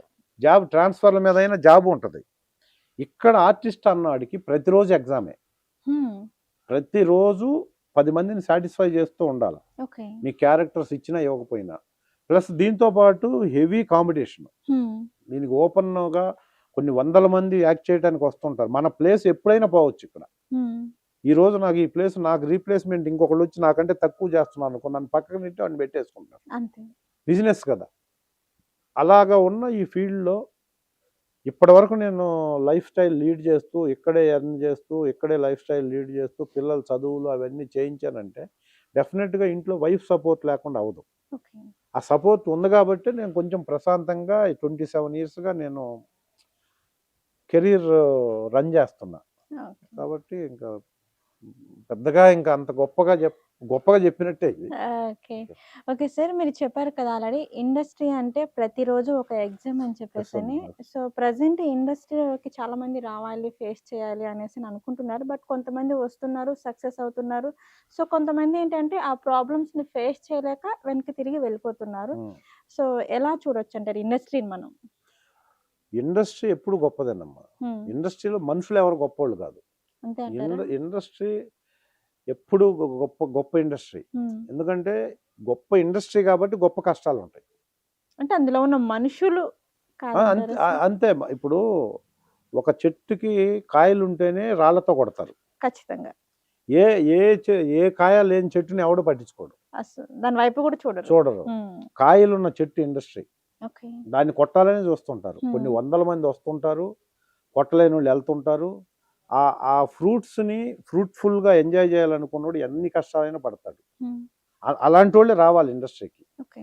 టైం పాస్గా నేను ఇమ్మీడియట్గా నాకు పేరు రావాలి, ఇమ్మీడియట్గా డబ్బులు యాక్టర్ రావాలి, అయిపోతాను. యాక్టర్ అవ్వాలి, ఐడెంటిటీ రావాలి, డబ్బులు రావాలి అంటే ఇక్కడ జరగదు అంత తొందరగా. ఓకే. ఎందుకంటే ఇప్పుడు మీకు మీ సందర్భంగా ప్రేక్షకులకు చెప్పేది ఏంటంటే, హ్మ్. ఏ ఫీల్డ్ అన్న తీసుకోండి, మీరు ఫస్ట్ డబ్బులు వస్తాయి, హ్మ్. ఐడెంటిటీ రాదు. రాదు. లేదా ఐడెంటిటీ వస్తుంది, డబ్బులు రావు. ఇప్పుడు నాటకాలు లేకపోతే ఏదన్నా చిన్న ఐడెంటిటీ వస్తుంది కానీ డబ్బులు రావు. హ్మ్. కానీ ఐడెంటిటీ, మనీ ఈ రెండు సైమల్టేనియస్గా కలిసి వచ్చేది ప్రపంచంలో ఒక సినిమానే. హ్మ్.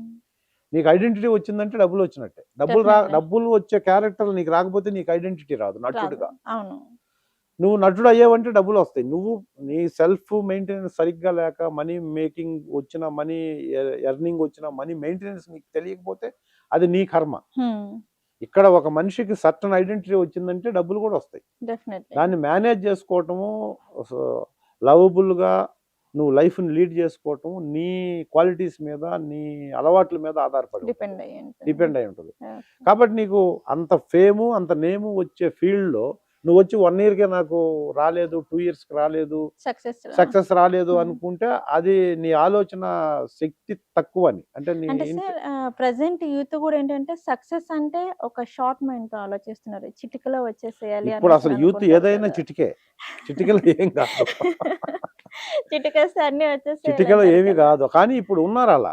అంటే ఓకే. అన్ని ఇన్స్టెంట్‌గా జరిగిపోవాలి. ఫుడ్ ఆర్డర్ ఇస్తే ఇమ్మీడియట్‌గా వచ్చేస్తది, మనం వండపని లేదు. ఆ! ఇక్కడే ఉండి టీవీ ఆన్ చేస్తే ప్రపంచంలో ఏం జరుగుతున్నా మనం చూస్తున్నాం. తెలిసిపోతుంది. సో, అందుకని ప్రాబ్లమ్స్ అన్నీ చిన్నవైపోయినాయి. చిన్న హ్మ్. ప్రాబ్లమ్స్‌కి కూడా పెద్దగా ఆలోచిస్తున్నారు. ఓకే. ఇప్పుడు చిన్న ప్రాబ్లమ్ వస్తే తట్టుకునే పరిస్థితి లేదు. హ్మ్. స్టూడెంట్స్‌కి మార్కులు తక్కువ వచ్చినాయని, లేకపోతే తల్లిదండ్రులు తిట్టారని సూసైడ్ వరకు వెళ్ళిపోతున్నారు. అవును. లేకపోతే పిల్లోడిని కొట్టారని చెప్పేసి టీచర్ల మీద గొడవకి వెళ్ళిపోతున్నారు పేరెంట్స్. అవును. హాస్పిటల్‌లో ట్రీట్మెంట్ ఫెయిల్ అయిందని డాక్టర్లను కొడుతున్నారు. ఇవన్నీ ఏందంటే షార్ట్ టైమ్ టెంపర్స్. హ్మ్. ఈ లైఫ్ స్టైల్‌లో వస్తున్నటువంటి అనర్థాలు ఇవన్నీ. ఓకే. నీ టీచర్ పిల్లోడిని కొట్టాడంటే, పిల్లాడు తప్పు చేస్తేనే కొట్టాడు అని చెప్పి నువ్వు అనుకోకుండా మా వాడిని ఎందుకు కొట్టావని అడగటం ఎప్పుడైతే స్టార్ట్ అయిందో, సిస్టమ్ మొత్తం పాడైపోయింది. ఎడ్యుకేషన్ సిస్టమ్ మొత్తం పోయింది. ఓకే. మళ్ళా మనకు మంచి టీచర్ ఉండాలి, మన పిల్లోడికి మంచి ఎడ్యుకేషన్ ఉండాలి, మన పిల్లోడిని ఎవడు ఏమనకూడదు. సో, అన్నీ ఉన్నాయి మళ్ళీ. మళ్ళీ అన్నీ కావాలి. ఎలా ఓకే. వస్తాయి? ఈ సినిమా ఇండస్ట్రీ కూడా అంతే. నాకు అన్నీ కావాలి, నేమ్ కావాలి, ఫేమ్ కావాలి, వచ్చిన 1 ఇయర్‌లో కావాలి. హ్మ్. అవ్వదు. ఒకవేళ నిజంగా నీకు అలా వస్తే మళ్ళీ 1 ఇయర్ తర్వాత నువ్వు కనపడవు. ఓకే.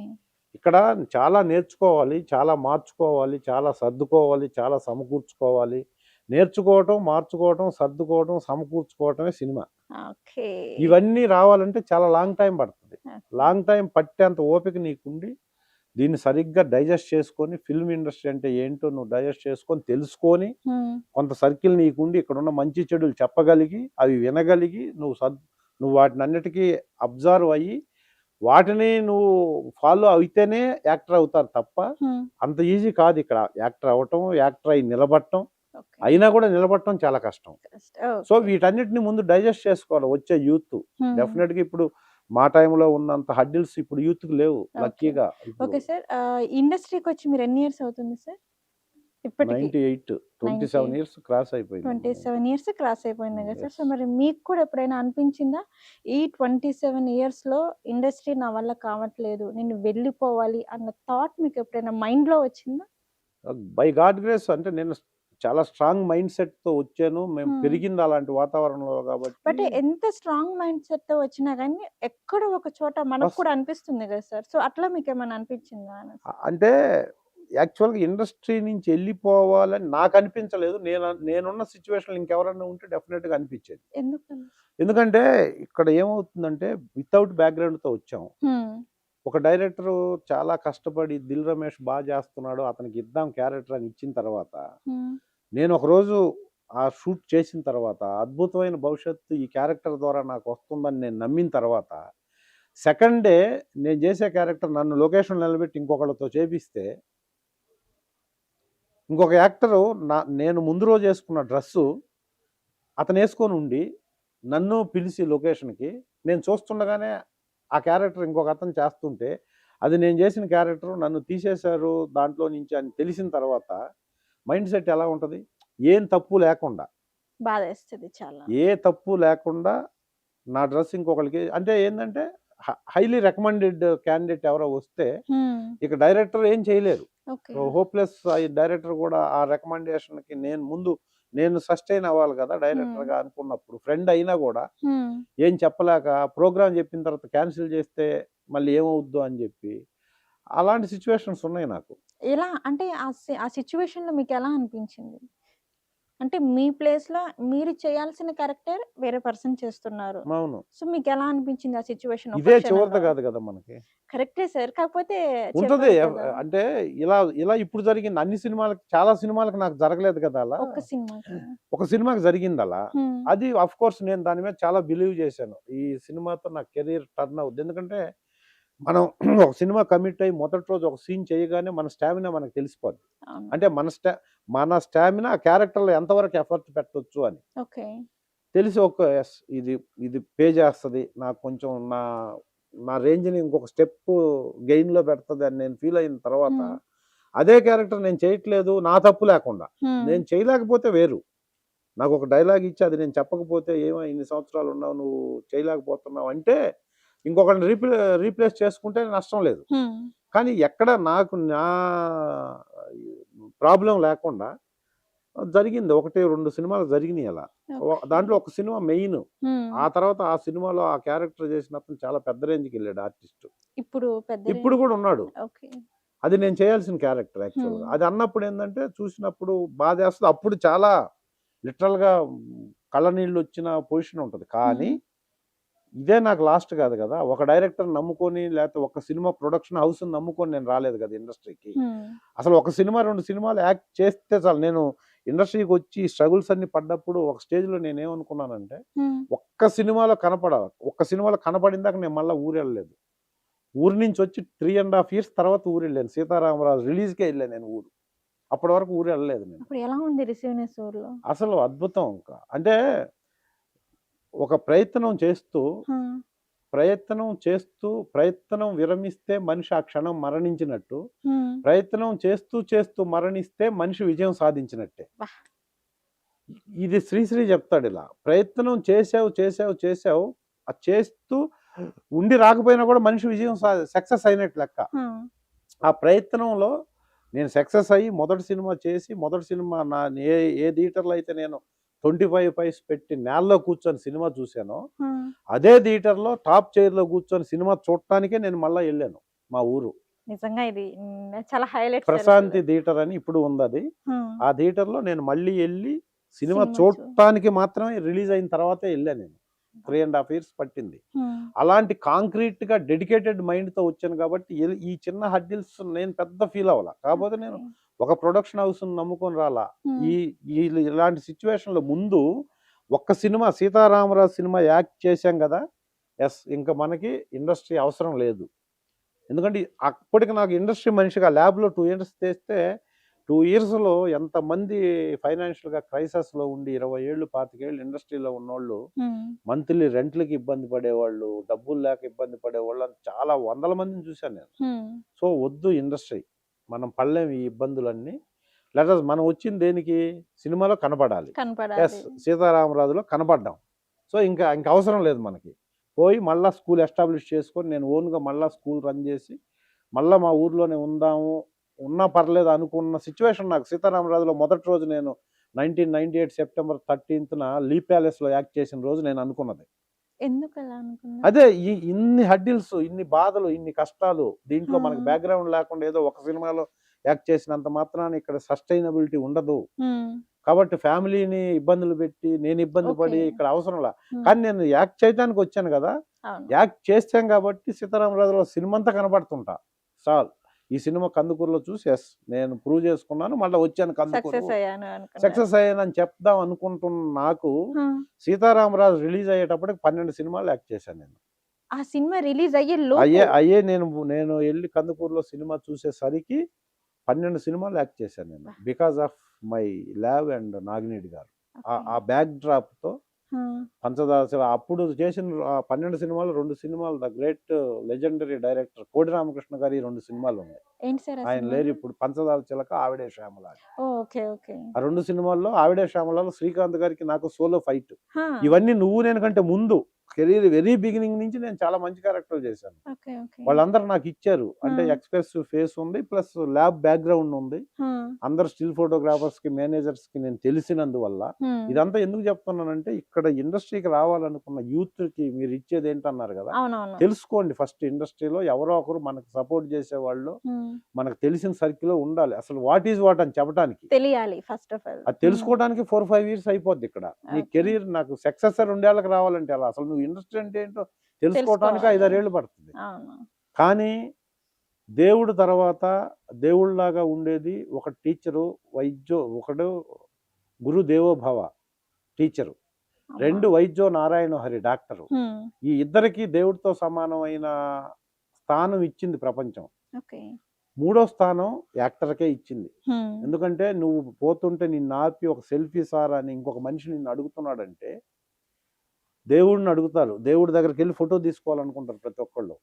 మీకు ఇలాంటి మూమెంట్ ఎప్పుడైనా ఎదురైంది సార్? ఏది సార్ ఒక సెల్ఫీ సార్ మీరు ఆ సినిమాలో వందలు మూమెంట్స్, వందలు. అది ఇప్పుడు నేను నిన్న కాక మొన్న శ్రీశైలం వెళ్ళాము దర్శనానికి, స్పర్శ దర్శనం అని.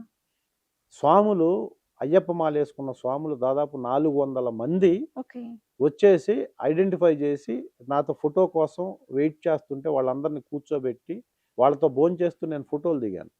ఇది నీకు 100 కోట్లు ఉన్నా నార్మల్ మనుషులకి రాని ఒక అదృష్టం. యాక్టర్ అనేది it's not a small thing. Actor అయినా, యాక్టర్స్ అవ్వాలన్నా, సపోజ్ మీరు యాంకర్ అవ్వాలన్నా, వారు కెమెరామెన్ అవ్వాలన్నా, ఇది ఒక గొప్ప అదృష్టం ఉంటేనే వచ్చే ఫీల్డ్. 150 కోట్ల మంది భారతదేశ జనాభాలో నటులు ఎంతమంది ఉంటారు? ఉండేది లక్షలే కదా. 150 కోట్ల మంది దేశ జనాభాలో నటించాలి అనే అంబిషన్ నుండి నటిస్తూ ఉండేవాళ్ళు కొన్ని లక్షల మంది ఉంటారు. ఆ నటించే వాళ్ళలో జనాలు ఐడెంటిఫై చేసి నాకు మీతో ఫోటో కావాలని వచ్చేవాళ్ళు కొన్ని వేల మంది ఉంటారు. అన్ని ఫీల్డ్ లో లెక్కేస్తే ఒక 90,000, 80,000 మంది, లక్ష కంటే దాటరు. మొత్తం దేశమంతా నీకు ఐడెంటిటీ వచ్చిన పర్సన్స్. ఆ 1,00,000 మందిలో 150 కోట్ల మందిలో 1,00,000 మందిలో నేను ఒకడిని అయితే నేను ఎంత అచీవ్ చేసినట్టు? అంటే అచీవ్ చేసామంటే పైన చూడాలని కాదు. నా లైఫ్లో నేను అనుకున్న యాంబిషన్ ఇది. ప్రతి యాంబిషన్కి డబ్బుతో ముడిపెట్టకూడదు. నీకు వచ్చే ఒక చిన్న ఆనందం వాల్యూ కొన్ని లక్షలు ఉంటుంది. కానీ మనం అవన్నీ వదిలేసి డబ్బు చుట్టూ తిరుగుతున్నాం, అది వేరే విషయం. ఇంకా సో అలాంటి పొజిషన్లో నేను ఉన్నాను ఈరోజు, ఆ రోజు తీసుకున్న డెసిషన్ వల్ల. కానీ కాంక్రీట్గా తీసుకోండి. కాంక్రీట్గా నటుడు అవ్వాలంటే 1 year, 2 years, 3 years టార్గెట్లు వద్దు అసలు. ఇప్పుడు నటుడు అవ్వాలనే దానికి యాంబిషన్ అవసరం లేదు. హీరో అవ్వాలన్న దానికి యాంబిషన్, నటుడికి అవసరం లేదు. నువ్వు నటుడు ఎందుకు అవ్వాలనుకుంటున్నావు? కళను గౌరవించాలి, కళ పట్ల నీకు నమ్మకం ఉండాలి, చేయగలిగిన స్థితి నీకు ఉండాలి, కామన్ సెన్స్ ఉండాలి. అందరిని ఇక్కడ నీ చుట్టూ ఒక 10 మంది ఉంటే 10 మందిని నువ్వు అర్థం చేసుకోవాలి. 10 మందిని నువ్వు అర్థం చేసుకునే కెపాసిటీ నీకు వచ్చిందంటే నువ్వు నటుడు అవుతావు. కానీ టైం టేకెన్. అది ఏది తొందరగా అవ్వదు, ఏది ఊరికే రాదు, ఊరకు వచ్చింది ఏది ఉండదు. ప్రతిదీ కష్టపడితే రావాలి. కష్టపడి వచ్చిన దాంతోనే నీకు సాటిస్ఫాక్షన్ ఉంటుంది. అదే లాంగ్ లైఫ్లో ఉంటుంది నీకు. నటుడికి అది ఇంకా చాలా ఎక్కువ ఉండాలి. తెలుసుకొని వచ్చే యూత్కి ఆల్వేస్ వెల్కమ్. ఇండస్ట్రీ ఎవరిది కాదు, ఇండస్ట్రీలో ఏ క్వాలిఫికేషన్ అవసరం లేదు. Sincerity, dedication, time sense, character, conduct ఈ 5 ఉండాలి ఇండస్ట్రీకి రావాలనుకున్న ఆర్టిస్ట్‌కి. సో ఎవరికైనా సరే. ఎవరికైనా సరే. అవి ఓకే. ఏది లేకపోయినా ఎగ్జిట్ అయిపోతారు మళ్ళీ. ఓకే. అవి పెట్టుకొని సిన్సియర్‌గా ప్రయత్నం చేస్తే ఇంత అద్భుతమైన ఫీల్డ్ ప్రపంచంలో ఇంకేది లేదు. ఓకే. Okay sir. ఈ 27 ఇయర్స్‌లో మీరు ఇండస్ట్రీలో నేర్చుకున్నది ఏంటంటే? ఎదుగుతూ ఉంటే ఒదిగుండాలి. అది నేర్చుకున్నారు. అది నేను నేర్చుకున్నా. ఇక్కడికొచ్చినందువల్లే నేర్చుకున్నది. ఓకే. అంటే మనం ఎంత ఎదిగినా ఇంకొకళ్ళకంటే తక్కువే. హ్మ్. ఆశలు, ఆశయాలు ఉండాలి. కోరికలు తక్కువుండాలి. ఓకే. లిమిట్‌లో ఉండాలి. ఎదిగిన దానికి ప్రతి మూమెంటు ఎంజాయ్ చేయాలి. ఆనందపడాలి. నీకు ఇంకొకళ్ళకి లేని ఒక అద్భుతమైన జీవితం ఇది. హ్మ్. ఇది కాదు అసలు. అసలు దేవుడిచ్చిన జీవితమే చాలా గొప్పది. అసలు ఎందుకంటే జీవితం అంటే ఏంటంటారు సార్? జీవితం అంటే ఇప్పుడు నేను చెప్పాను 150 కోట్ల అసలు నీకు తల్లిదండ్రులు చేసుకున్న పుణ్య ఫలం వల్ల హ్మ్. అద్భుతంగా వాళ్ళు ఎన్నో త్యాగాలు, ఎన్నో పూజలు, ఎన్నో దాన ధర్మాలు చేస్తేనే అన్ని అవయవాలు సక్రమంగా ఉండి మనం జన్మించాం ఈ భూమి మీద.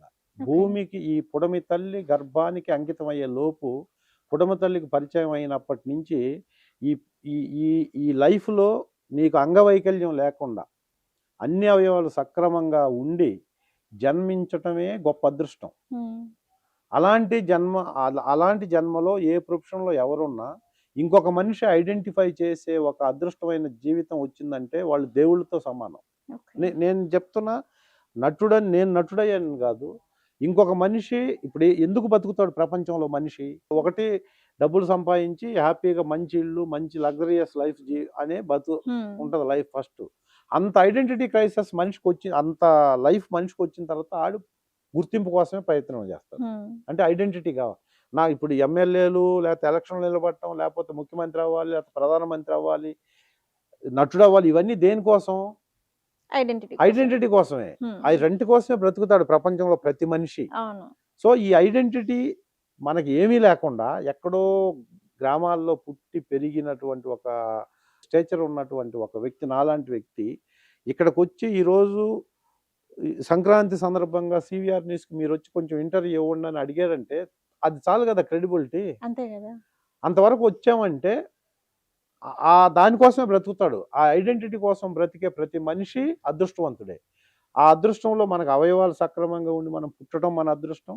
ఆ తర్వాత ఇంతటి అద్భుతమైన జీవితాన్ని మనకిచ్చారు కాబట్టి, ఆ జీవితంలో నీకు ఒకటే ఇంతమంది ఇబ్బందులు పడుతుంటే, హ్మ్. ఇంతమంది కష్టాలు పడుతుంటే దేశంలో, ఈ ప్రపంచంలో నీకు మాత్రం ఇలాంటి లైఫ్ ఎందుకిచ్చారంటే, నీకు ఈ లైఫ్ ఇస్తే నువ్వు ఇంకొకళ్ళకి ఉపయోగపడతావు అని. హ్మ్. అంటే నీ లైఫ్‌లో నువ్వు గెయిన్ చేసింది అట్‌లీస్ట్ ఒక 10% అన్నా ఇతరులకు పంచు. హ్మ్. ఇప్పుడు మన దగ్గర ఒక రొట్టె ముక్కుంటే, మన దగ్గర ఉన్న రొట్టెని మనమే తింటే అది ప్రకృతి. అవును. నీ దగ్గర ఉన్న రొట్టెని నేను లాక్కొని తినాలనుకుంటే అది వికృతి. వికృతి. నా దగ్గర ఉన్న రొట్టెని ఇక్కడున్న 10 మందికి పంచాలి అనుకుంటే అది సంస్కృతి. అదే సంక్రాంతి. ఓహ్! Nice sir. చాలా ఆ చక్కగా చెప్పారు. సంక్రాంతి రైతు అన్నవాడు ఎవరు?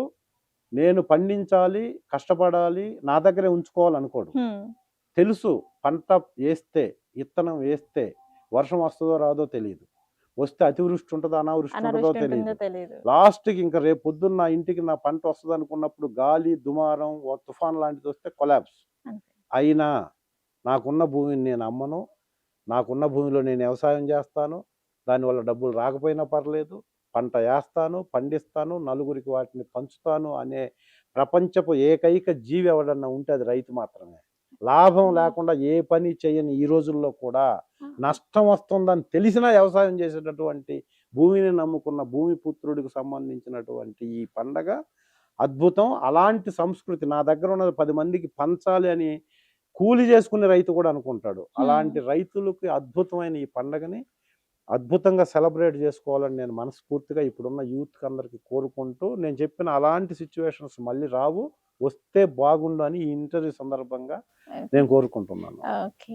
Okay sir. అలాగే ఇంకొకటి ఏంటి అంటే చాలామంది ఇండస్ట్రీలో ఎదగాలి అంటే క్యాస్ట్ ఫీలింగ్ ఒకటి ఉంటుంది అని చెప్పేసని ప్రెజెంట్ టాక్ అనేది ఎక్కువగా నడుస్తుంది. హ్మ్. సో, ప్రెజెంట్ ఇండస్ట్రీలో నడవాలి అన్నా గాని, గెయిన్ అవ్వాలి అన్నా గాని అయితే బ్యాక్‌గ్రౌండ్ లేదా క్యాస్ట్ ఇవి 2 మెయిన్ అంటున్నారు. సో, దాని మీద మీ అభిప్రాయం ఏంటి? అసలు నేను 266 సినిమాలు చేస్తే నా క్యాస్ట్ వల్ల నాకు ఒక్క సినిమా కూడా రాలే ఇప్పటికి. అంతే అంటారు. ఒక్క సినిమా రాలా. ఇక్కడ ఒకటేనమ్మా, నేను ఇంకొకళ్ళకి అవసరం అయ్యేదాకా ఎదిగితే అన్ని వర్కౌట్ అవుతాయి. వాడు నావాడే అంటాడు అన్నిట్లో, క్యాస్ట్ కాండక్ట్ అన్నిట్లో. మనం ఎదక్కపోతే నీ పక్కన నీ క్యాస్ట్ కాదు కదా, నీకున్న ఏది పని చేయదు. నువ్వు ఎలా ఇంకొకళ్ళకి పనికొచ్చేదాకా ఎదుగుతావు అనేది నీ టాలెంట్. దీనికి ఎక్కడ ఏమీ రిగార్డ్స్ లేవు. క్యాస్ట్ ఉపయోగపడేది ఎప్పుడు అంటే, నేను వాళ్ళకి అద్భుతంగా పనికొచ్చేదాకా ఎదిగితే నువ్వు మనోడివి అని చెప్తారు వచ్చి. అవును, నువ్వు మనోడివి, అసలు మనం చేసుకోకపోతే ఎలా అని. నేను లో స్టేజ్లో ఉన్నప్పుడు నువ్వు మనోడివి కాబట్టి నీకు ఈ క్యారెక్టర్ పెంచాలని ఎవడు అంది ఇక్కడ. కాబట్టి క్యాస్ట్ అనేది నో నీడ్ ఇక్కడ. నువ్వు ఎదగటం అనేది ఇంపార్టెంట్. దాంట్లో అంటుంటారు జనరల్గా, నువ్వు ఆ క్యాస్ట్ కాబట్టి, మీ క్యాస్ట్ వాళ్ళు ఎక్కువ ఉన్నారు కాబట్టి అబ్బా నీకు అద్భుతమైన లైఫ్ రావాలి అంటే, మరి నాకు ఎప్పుడో రావాలి మరి అనుకుంటే. నేను ఇంకా స్ట్రగుల్ చేస్తున్నాను కదా. ఒక సర్పంచ్ వీర్రాఘవ క్యారెక్టర్ వచ్చింది నాకు 27 సంవత్సరాలని నేను ఇంత హ్యాపీగా ఎందుకున్నానంటే, అంతకుముందు అలాంటి క్యారెక్టర్ రాలేదు కాబట్టే కదా. నేను అలాంటి అద్భుతంగా చేసుంటే, నేను సర్పంచ్ వీర్రాఘవ క్యారెక్టర్ నాకు అద్భుతమైన అవకాశం 27 సంవత్సరాల తర్వాత.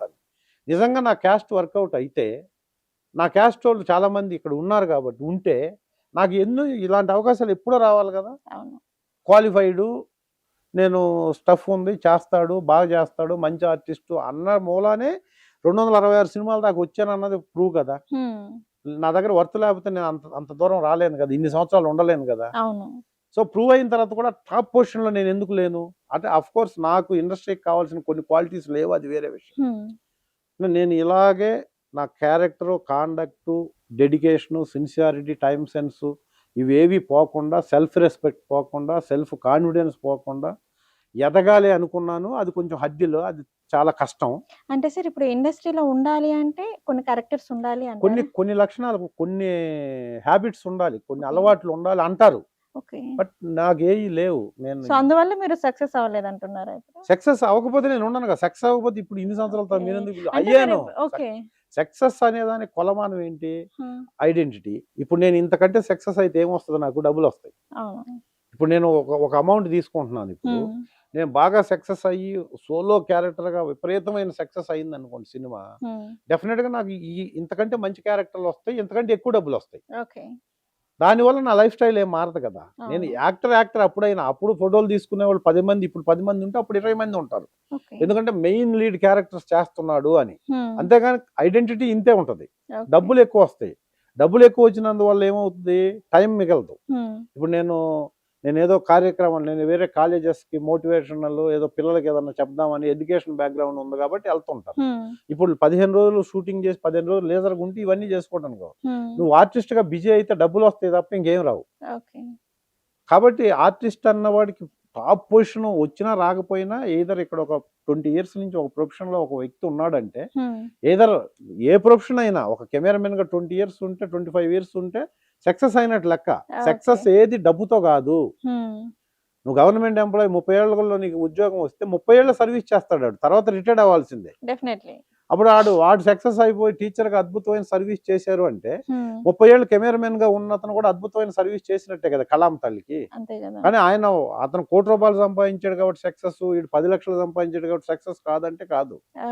ఒక సర్టన్ ఫీల్డ్ లో ఒక వ్యక్తి అద్భుతంగా 25 ఏళ్ళు 25-30 ఏళ్ళు పనిచేశాడంటే ఆడికి అన్ని సక్రమంగా ఉన్నట్టు లెక్క.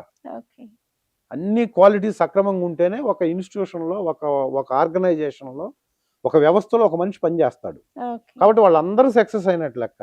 కాబట్టి నేను అద్భుతమైన సక్సెస్ ఉంది నాకు, కానీ అక్కడ ఆగకూడదు కదా మనిషి. సో అక్కడ ఆగకుండా ఇంకా ముందుకు వెళ్ళాలి. డెఫినెట్ గా మనం ఇప్పుడు అలా అనుకుంటే ముఖేష్ అంబానీ ఎందుకు పనిచేయాలి, నరేంద్ర మోడీ ఎందుకు పనిచేయాలి, చంద్రబాబు నాయుడు ఎందుకు పనిచేయాలి? వీళ్ళందరూ నిరంతరం ఎందుకు శ్రమిస్తున్నారంటే, నిరంతరం శ్రమించే శ్రామికుడిని చూసి పని భయపడుతుంది, నిరంతరం చదివే విద్యార్థిని చూసి విజ్ఞానం భయపడుతుంది, నిరంతరం యాక్ట్ చేయాలనే నటుని చూసి కలామ తల్లి భయపడాలి. వీడికేంటి ఇంత ఓపిక ఏంటి, ఇంత పేషెన్స్ ఏంటి? అందుకనే నటుడు అన్న వాళ్ళు ప్రతి వాళ్ళు నేను చనిపోయేంత వరకు నటిస్తానే చనిపోవాలనేది ఒక యాంబిషన్ ఉంటుంది. అది డబ్బుతో సంబంధం లేదు. నాగేశ్వరరావు గారు అదే అన్నారు, ఎన్టీ రామారావు గారు అదే అన్నారు. అదేంటంటే ఒక స్టేజ్ వరకే మనం మనీ ఎర్నింగ్, అది ఆ స్టేజ్ దాటిన తర్వాత దాని గురించి ఆలోచనలు ఉండవు. చేసే ప్రొఫెషన్లో ఎంతకాలం ఆరోగ్యంగా ఎనర్జెటిక్గా పనిచేస్తాం అనేదే ఉంటుంది. ఓకే. అలా ఉన్నోళ్ళు నేను ఒకడిని కాబట్టి సర్పంచ్ వీరరాఘవ సినిమా వచ్చింది కాబట్టి నేను హ్యాపీగా ఫీల్ అవుతున్నాను. కానీ అది రాకపోయినందువల్ల నేను డిస్సాటిస్ఫాక్షన్గా ఉండి సక్సెస్ కాలేదనేది 100% అబ్సల్యూట్లీ కాదు. ఓకే. నేను గ్రాండ్ సక్సెస్ నేను వచ్చిన బ్యాక్గ్రౌండ్కి ఓకే. సో ఏ సపోర్ట్ లేకుండా ఇప్పటి వరకు వచ్చారు కాబట్టి సో గ్రాండ్ సక్సెస్. నేను అదే ఫీల్ అవుతా. యాహ్! ఓకే. నాకు నేను ఇల్లీగల్గా కానీ లేకపోతే వేరే వేరే రూట్లలో ఒక హీరోల రికమెండేషన్లతో కానీ ఒక్క క్యారెక్టర్ కూడా నేను చేయలేదు ఇప్పుడు. ఎంత ఆస్తి ఉండొచ్చు అంటారు సార్ ఇప్పటికి? బతకడానికి ఉంది. బ్రతకడానికి ఉందంటారా? హైదరాబాద్లో అంటే బతకడానికి. దిల్ రమేష్ గారికి వచ్చేసి ఫామ్ హౌస్‌లు ఇవన్నీ ఉన్నాయని చెప్పేసి మేము విన్నాము. సో అయ్యిక ఉంటాయి. కానీ దేవుడి దయ వల్ల, తల్లిదండ్రుల అదృష్టం వల్ల, ఆ! నా పిల్లల అదృష్టం వల్ల చాలామంది కొన్ని వందల మంది లైట్ బాయ్స్ దగ్గర నుంచి డైరెక్టర్ల వరకు ఎంతోమంది ఎన్నో రకాలుగా నాకు హెల్ప్ చేయడం వల్ల ఇంతవరకు ఆర్టిస్ట్గా ఉండటం మూలాన హైదరాబాద్లో ఇంకొంతమందికి సహాయం చేస్తూ, ఇంకొంతమందికి ఇబ్బందుల్లో ఉన్న వాళ్ళకి హెల్ప్ చేస్తూ నేను బ్రతకడానికి ఈ పుడమతల్లి గర్భానికి అంకితం అయ్యేంత వరకు బ్రతకడానికి సంబంధించి పని ఉన్నా లేకపోయినా హ్యాపీగా ఉండటానికి ఆ భగవంతుడు నాకు అనుగ్రహం ఇచ్చాడు. ఓకే. అది చాలు. ఓకే. ఓకే. ఓకే. అలాగే ఏంటంటే సార్ ఇప్పటి వరకు మీరు 266 సినిమాలు చెప్పారు కదా! సర్పంచ్ వీరరాఘవ సినిమాతో చేస్తున్నారు కాబట్టి సో పెద్ద పెద్ద యాక్టర్స్‌తో చేశారు. ఆల్రెడీ ఫస్ట్ మూవీ వచ్చేసి సీతారామరాజు. సో ఆ సినిమాకి వచ్చేసి నాగార్జున గారు అండ్ హరికృష్ణ గారు. సో వీరందరూ ఉన్నారు కాబట్టి ఎలా అనిపించింది వాళ్ళతో యాక్ట్ చేసిన తర్వాత? అసలు అద్భుతం. అది ఎందుకంటే అప్పుడు సిచ్యువేషన్ ఏంటంటే ఈ ఒక్క సినిమా నేను చేసేది. సో ఇంత హడ్డిల్స్ మనం తట్టుకోలేము. ఇన్ని కష్టాలు పడి ఏమీ లేకుండా ఫ్యామిలీని ఇబ్బంది పెట్టే బదులు నేను వెళ్ళి మళ్ళీ స్కూల్ పెట్టుకుంటే వితిన్ 2-3 ఇయర్స్లో నేను మళ్ళీ నా పొజిషన్ నేను గెయిన్ చేసుకుంటాను మా ఊర్లో. చాలా కష్టాలు ఉంటాయి సినిమా ఫీల్డ్. నిజంగా కూడా కష్టాలే. నిజంగా ఇక్కడ 100 మంది ప్రయత్నం చేస్తే ఒక్కడికి వస్తుంది పొజిషన్. సో అలాంటి ఒక్కళ్ళు నేను ఉండాలని ప్రయత్నం చేయటమే. సో ఇది అంత కాంపిటీషన్ ఫీల్డ్ కాబట్టి రాదని డిసైడ్ అయ్యి నేను యాక్ట్ చేశాను ఆ రోజు. ఫస్ట్ డే షూటింగ్లో నాగార్జున గారు వస్తే నాగార్జున ఇంటి ముందు ఆయన కారు డోర్ తీసి నిలబడితే ఆయన దిగి చూసి వెళ్ళిపోయే షాట్ పెడితే చాలు ఈ జీవితానికి అనుకున్నా. అంటే నటుడు అవ్వాలనుకున్నా ఇంకా అయ్యాను. ఈ సినిమా ఖచ్చితంగా పెద్ద సినిమా కాబట్టి ఆ రోజు నేను ఫీల్ అయింది ఏంటంటే ఎవరైతే నాకు ఆ సిచ్యువేషన్ ఏంటంటే ఇప్పుడు ఖచ్చితంగా ఎవరైతే నన్ను ఫిల్మ్ ఛాంబర్లో చంద్రమౌళి గారు అని తిట్టి నువ్వు వెళ్ళిపో అన్నాడో అతను 3 సంవత్సరాల తర్వాత మొదటి రోజు షూటింగ్లో నేను షార్ట్ చేయబోయే ముందు షార్ట్కి నన్ను పిలిస్తే నేను వెళ్తుంటే ఆయన అదే షాట్లో గంప నెత్తిన పెట్టుకుని ఆ ఇంట్లో పని మనిషి క్యారెక్టర్ అతను చేస్తున్నాడు. అతనే నాకు ఫస్ట్ టైం ఎదురొచ్చాడు ఆ షూట్లో. తర్వాత టిఫిన్ బ్రేక్ ఇస్తే టిఫిన్ బ్రేక్లో వెళ్ళి కూర్చొని సార్ నమస్తే సార్ నేను గుర్తున్నానండి ఎక్కడో చూశానయ్యా నిన్ను సార్ ఫిల్మ్ ఛాంబర్లో మీరు చెప్పారు నాకు ఇలా మీరు వెళ్ళిపో నువ్వు అని ఈ సినిమాలో నాగార్జున ఫ్రెండ్ క్యారెక్టర్ చేస్తున్నాను సార్ అని చెప్పాను. ఆయన ఎంత హ్యాపీగా ఫీల్ అయ్యి ఎవ్వడు పోడా ఎక్కడికి వచ్చినోడు ఇక్కడే తిరుగుతుంటాడు, ఇక్కడే తిరుగుతారు తప్ప ఎవ్వడు పాడు. నువ్వు మొత్తానికి 3 సంవత్సరాల తర్వాత మళ్ళీ ఏం చేసావు ఏంటంటే ఇదంతా చెప్పాను. తర్వాత ఆయన చనిపోయేంత వరకు నేను ఎక్కడ కనపడ్డా ఆయన ఆపరేషన్ 2020 అని ఒక సినిమా చేస్తున్నప్పుడు పోలీస్ క్యారెక్టర్ చేస్తూ స్ట్రోక్ వచ్చి తర్వాత చనిపోయాడు ఆయన ఒక 3 years బ్యాక్. ఆ రోజు వరకు నేను ఎక్కడ కనపడినా నా హిస్టరీ మొత్తం పక్కన ఆర్టిస్టులకు అందరికి చెప్పేవాడు. ఇలా ఉండాలి ఆర్టిస్ట్ అంటే, ఎలా ఎక్కడి నుంచి వచ్చాడు, ఎలా ఎదిగాడు, ఎలా స్కూటరు కారు తర్వాత అది ఇది ఇలా నాకు చాలా ఇంప్రెషన్ చాలా చెప్పేవాడు ఆయన. బ్యాడ్ లక్ చనిపోయాడు. అలా నన్ను గురించి నా ఆప్షన్స్ లో కొన్ని 100 మంది ఆర్టిస్టులకు చెప్పాడు ఆయన చంద్రమౌళి గారు అని. సో అలా ఆ సినిమా చేసేటప్పుడు నేను అలా గొప్పగా ఫీల్ అయ్యి ఈ సినిమా తర్వాత ఇంటికి వెళ్ళిపోదామని డిసైడ్ అయ్యి చేశాను నేను ఆ సినిమా. కానీ లక్కీగా ఈ ల్యాబ్ బ్యాక్గ్రౌండ్ వల్ల నేను చాలా సినిమాలు 12 సినిమాలు చేయటం వల్ల ఆ రోజు నుంచి ఈ రోజు వరకు ఎప్పుడో మీరు ఇందాక అడిగిన చిన్న ఇన్సిడెంట్ వల్ల బాధపడ్డాం తప్ప ఇండస్ట్రీ నుంచి వెళ్ళిపోదామని అయితే అనుకోన్న పరిస్థితుల్లో ఇప్పుడు వచ్చే ఆర్టిస్టులు కూడా ఇలాంటివి జరుగుతున్నాయి బాగా ఇప్పుడు. ఓకే సార్, అంటే ఇన్ని సినిమాలలో మీరు యాక్ట్ చేశారు కదా, మీకు నచ్చిన క్యారెక్టర్ ఏది సార్? ఈ డైలాగ్ నేను బాగా చెప్పాను అని మీరు? వేడుక అని ఒక సినిమా ఉంది. వేడుక అని అది ఎందుకు నచ్చిందంటే ఇప్పుడు నన్ను ప్రస్థానం చేశాను, ప్రకాష్ రాజ్కి నా క్యారెక్టర్ అద్భుతంగా నచ్చుద్ది. ఎక్కడ కనపడినా అసలు ఆ క్యారెక్టర్ నువ్వు దుర్గా ప్రసాద్ లేబర్ లీడర్ దుర్గా ప్రసాద్ అని ప్రస్థానంలో చేసేది మంచి సినిమా అది. తర్వాత యాత్ర అని ఒక సినిమా చేశాను మమ్ముట్టి గారితో. మమ్ముట్టి గారితో. 43 డేస్ మమ్ముట్టి గారితో యాక్ట్ చేశాను. అంత హ్మ్. లెజెండరీతో వాళ్ళతో చేస్తున్నప్పుడు ఒక ఫీల్ ఉంటుంది. అవును. 7 సార్లు నేషనల్ అవార్డు తీసుకున్న ఒక ఆర్టిస్ట్ పక్కన హ్మ్. నేను ఒక మెయిన్ లీడ్‌లో చేశాను 'యాత్ర' అని వైఎస్ఆర్ బయోపిక్. ఓకే. సో, అలాగా నేను విశ్వనాథ్ గారితో చేశాను 'వేడుక' అని ఒక సినిమా. హ్మ్. కళా తపస్వి విశ్వనాథ్ గారు విశ్వనాథ్ గారు. ఆ! యాక్టర్ దాంట్లో. ఓకే. హీరోయిన్ తాత క్యారెక్టర్. ఆ! దాంట్లో నేను ఒక పాలోడి క్యారెక్టర్ చేశాను. ఓకే. సో, అది నాకు బెస్ట్ మూమెంట్స్ ఇప్పటికి కూడా. ఓకే. ఆయనతోనే సోలోగా ఆయన చిన్న చిన్న డైలాగ్స్ నాది పెద్ద సీను. ఆ! పాలోడిదే సీన్ అంతా. ఓకే. సో, ఆ పద్యాలు పాడటము ఆయనతో ఒకటే షాట్‌లో చేశాను పెద్ద సీను. హ్మ్. సో, అప్పుడు ఆయన అన్న మాటలు నీ కళ్ళు చూస్తే మనుషుల్ని చంపుతాడు ఈడంటే ఇమ్మీడియేట్‌గా నమ్మేస్తారు. హ్మ్. కానీ అదే కళ్ళతో నువ్వు ఒక అమాయకమైన పాలోడి క్యారెక్టర్ చేస్తుంటే కళ్ళు నటిస్తాయి, కళ్ళు ఏడుస్తాయి, కళ్ళు నవ్వుతాయి అనేది నేను నమ్ముతాను. అలా చేపించాను నేను చాలా మందితో. హ్మ్. నువ్వు ఈ క్యారెక్టర్ చేస్తుంటే నేను 'సాగర సంగమం', 'స్వాతి ముత్యం' చేసేటప్పుడు ఇలాంటి క్యారెక్టర్ ఉంటే 'సాక్షి రంగారావు' అని ఒక ఆర్టిస్ట్‌తో చేయించేవాడిని. హ్మ్. బట్ నేను ఒక ఆర్టిస్ట్‌కి ఆ క్యారెక్టర్ ఇచ్చినా, ఈ క్యారెక్టర్ చేపించినా నీ అంత బాగా నేను చేపించి ఉండేవాడిని కాదు. హ్మ్. నువ్వు అంత బాగా చేస్తున్నావు. నువ్వు ఏం ప్రొఫెషనో, ఎన్ని సినిమాలు చేసావో నాకు తెలీదు. బట్ నువ్వు ఇదే ప్రొఫెషన్ నమ్ముకొని ఉంటే ఏదో ఒక రోజుకి you have one day in Telugu film industry. డెఫినెట్‌గా నువ్వు అలాగే ప్రయత్నం చేయి. నీకంటూ ఒక రోజు వస్తుంది. అద్భుతమైన ఆర్టిస్ట్‌గా నువ్వు నిలబడతావు ఇండస్ట్రీలో అని 2, 3 సార్లు ఆ సీన్ జరిగేటప్పుడు చెప్పాడు ఆయన. విశ్వనాథ్ గారు. విశ్వనాథ్ గారు. ఓకే. చెప్పాడు. మళ్ళా ఆయన సినిమాలో గుర్తుపెట్టుకొని నేనెళ్లి కలిస్తే ఒక సినిమాలో క్యారెక్టర్ ఇచ్చాడు. హ్మ్. అల్లరి నరేష్ గారు చేశారు ఆ ఓకే. సినిమా. హ్మ్. కానీ నేను 'సింహ' సినిమా చేస్తూ నాకు డేట్స్ కుదరక చేయలేకపోయాను ఆయనతో. బాలకృష్ణ గారు. బాలకృష్ణ గారి హ్మ్. సినిమా చేసేటప్పుడు వచ్చిందది. ఓకే. 'సింహాచలంలో' షూటింగ్ చేశారు ఆ సినిమా మొత్తం. హ్మ్. అల్లరి ఎలా నరేష్ గారు. అనిపించింది సార్ బాలకృష్ణ గారితో 'సింహ' మూవీలో? నేను బాలకృష్ణ గారితో 'సింహ' ఏముంది నేను 2004లోనే 'లక్ష్మీనరసింహ' సినిమా చేశాను. ఆ! 'లక్ష్మీనరసింహలో' కనకదుర్గమ్మ ముక్కుపుడక మునగాలంటే అర్థం ఏంటి అనేది ఒక మెయిన్ స్ట్రీమ్‌లో ఎన్ని నాది. మూవీస్ చేసేసారు బాలకృష్ణ గారితో మొత్తం దగ్గర నేను దగ్గరగా? 'లక్ష్మీనరసింహ', 'సింహ', 'లెజెండ్', 'అఖండ 1', 'అఖండ 2' 5 అఖండ సినిమాలు. 2. 5 ఓహ్! సినిమాలు చేశాను. ఓకే. 5 సూపర్ డూపర్ హిట్ సినిమాలు మా హ్మ్. కాంబినేషన్‌లో. ఓకే. చాలా మంచి వ్యక్తి. చాలా బాగా మాట్లాడతాడు నాతో. హ్మ్. అయినా కూడా నేను అందరి హీరోలతో చేశాను గానీ, ఏ హీరో రికమెండేషన్‌తో నేను ఇంతవరకు ఒక క్యారెక్టర్ కూడా చేయలా. ఓకే. అంటే హీరోలని ఎళ్లి ఇబ్బంది పెట్టడం అది వాళ్ళ హ్మ్. ప్రొఫెషన్ కాదు అవును. అని అంటే ఇందాక చెప్పా చిన్న చిన్న క్వాలిటీస్ అవునవును. లేవు నాకని. హ్మ్. హ్మ్. అంటే నేను అడగకూడదనే గర్వం కాదు గానీ, అడిగి ఇబ్బంది పెట్టడం ఎందుకు? మళ్ళెందుకు వాళ్ళని ఇబ్బంది పెట్టాలి ఆ! అనేసి. మన ఇండివిడ్యువాలిటీ పోగొట్టుకోవటం, సెల్ఫ్ కాన్ఫిడెన్స్ మనకున్నారు కదా డైరెక్టర్లు ఇన్ని సినిమాలు చేసిన తర్వాత కూడా హ్మ్. హీరోలతో చెప్పించుకోవటం ఎందుకు? అన్న ఒక వచ్చింది కాన్ఫిడెన్స్. చేద్దాం.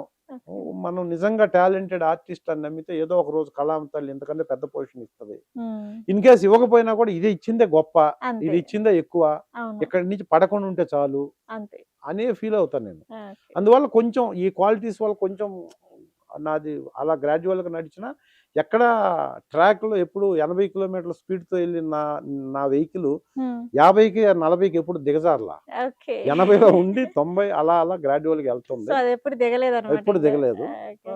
హ్యాపీ దానికి ఓకే నేను. సార్. అంటే ఇన్ని డైలాగ్స్‌లల్లోని మీకేదైనా డైలాగ్ కష్టంగా అనిపించిందా? అంటే ఒక ఎక్కువ టేక్స్ తీసుకోవడం గాని అట్లా? లేదు. గాడ్ గ్రేస్ నేను ఎక్కువ టేక్స్ తీసుకొని డైరెక్టర్‌లని ఇబ్బంది పెట్టిందైతే ఎక్కడా లేదు. మ్యాక్స్ ఇప్పటికి. ఒక డైలాగ్ చెప్పడానికి ఎన్ని టేక్స్ తీసుకుంటారు నాకు సార్? మాక్సిమం మహా అయితే 3 టేక్స్ పడతాయి. 3 టేక్స్ అంతే. మాక్సిమం సింగిల్ టేక్‌లో అయిపోద్ది. అంటే సింగిల్ టేక్ ఆర్టిస్ట్ అన్నమాట స రమేష్ గారు. అంటారు. ఆ! బట్ ఎదురుగా ఉన్న ఆర్టిస్టులు మనకొచ్చిన డైలాగ్‌ని ఒకసారి బ్రీత్‌లెస్‌గా చెప్పాలి. హ్మ్. నువ్వు 'మిర్చిలో' ఒక డైలాగ్ ఉంటది.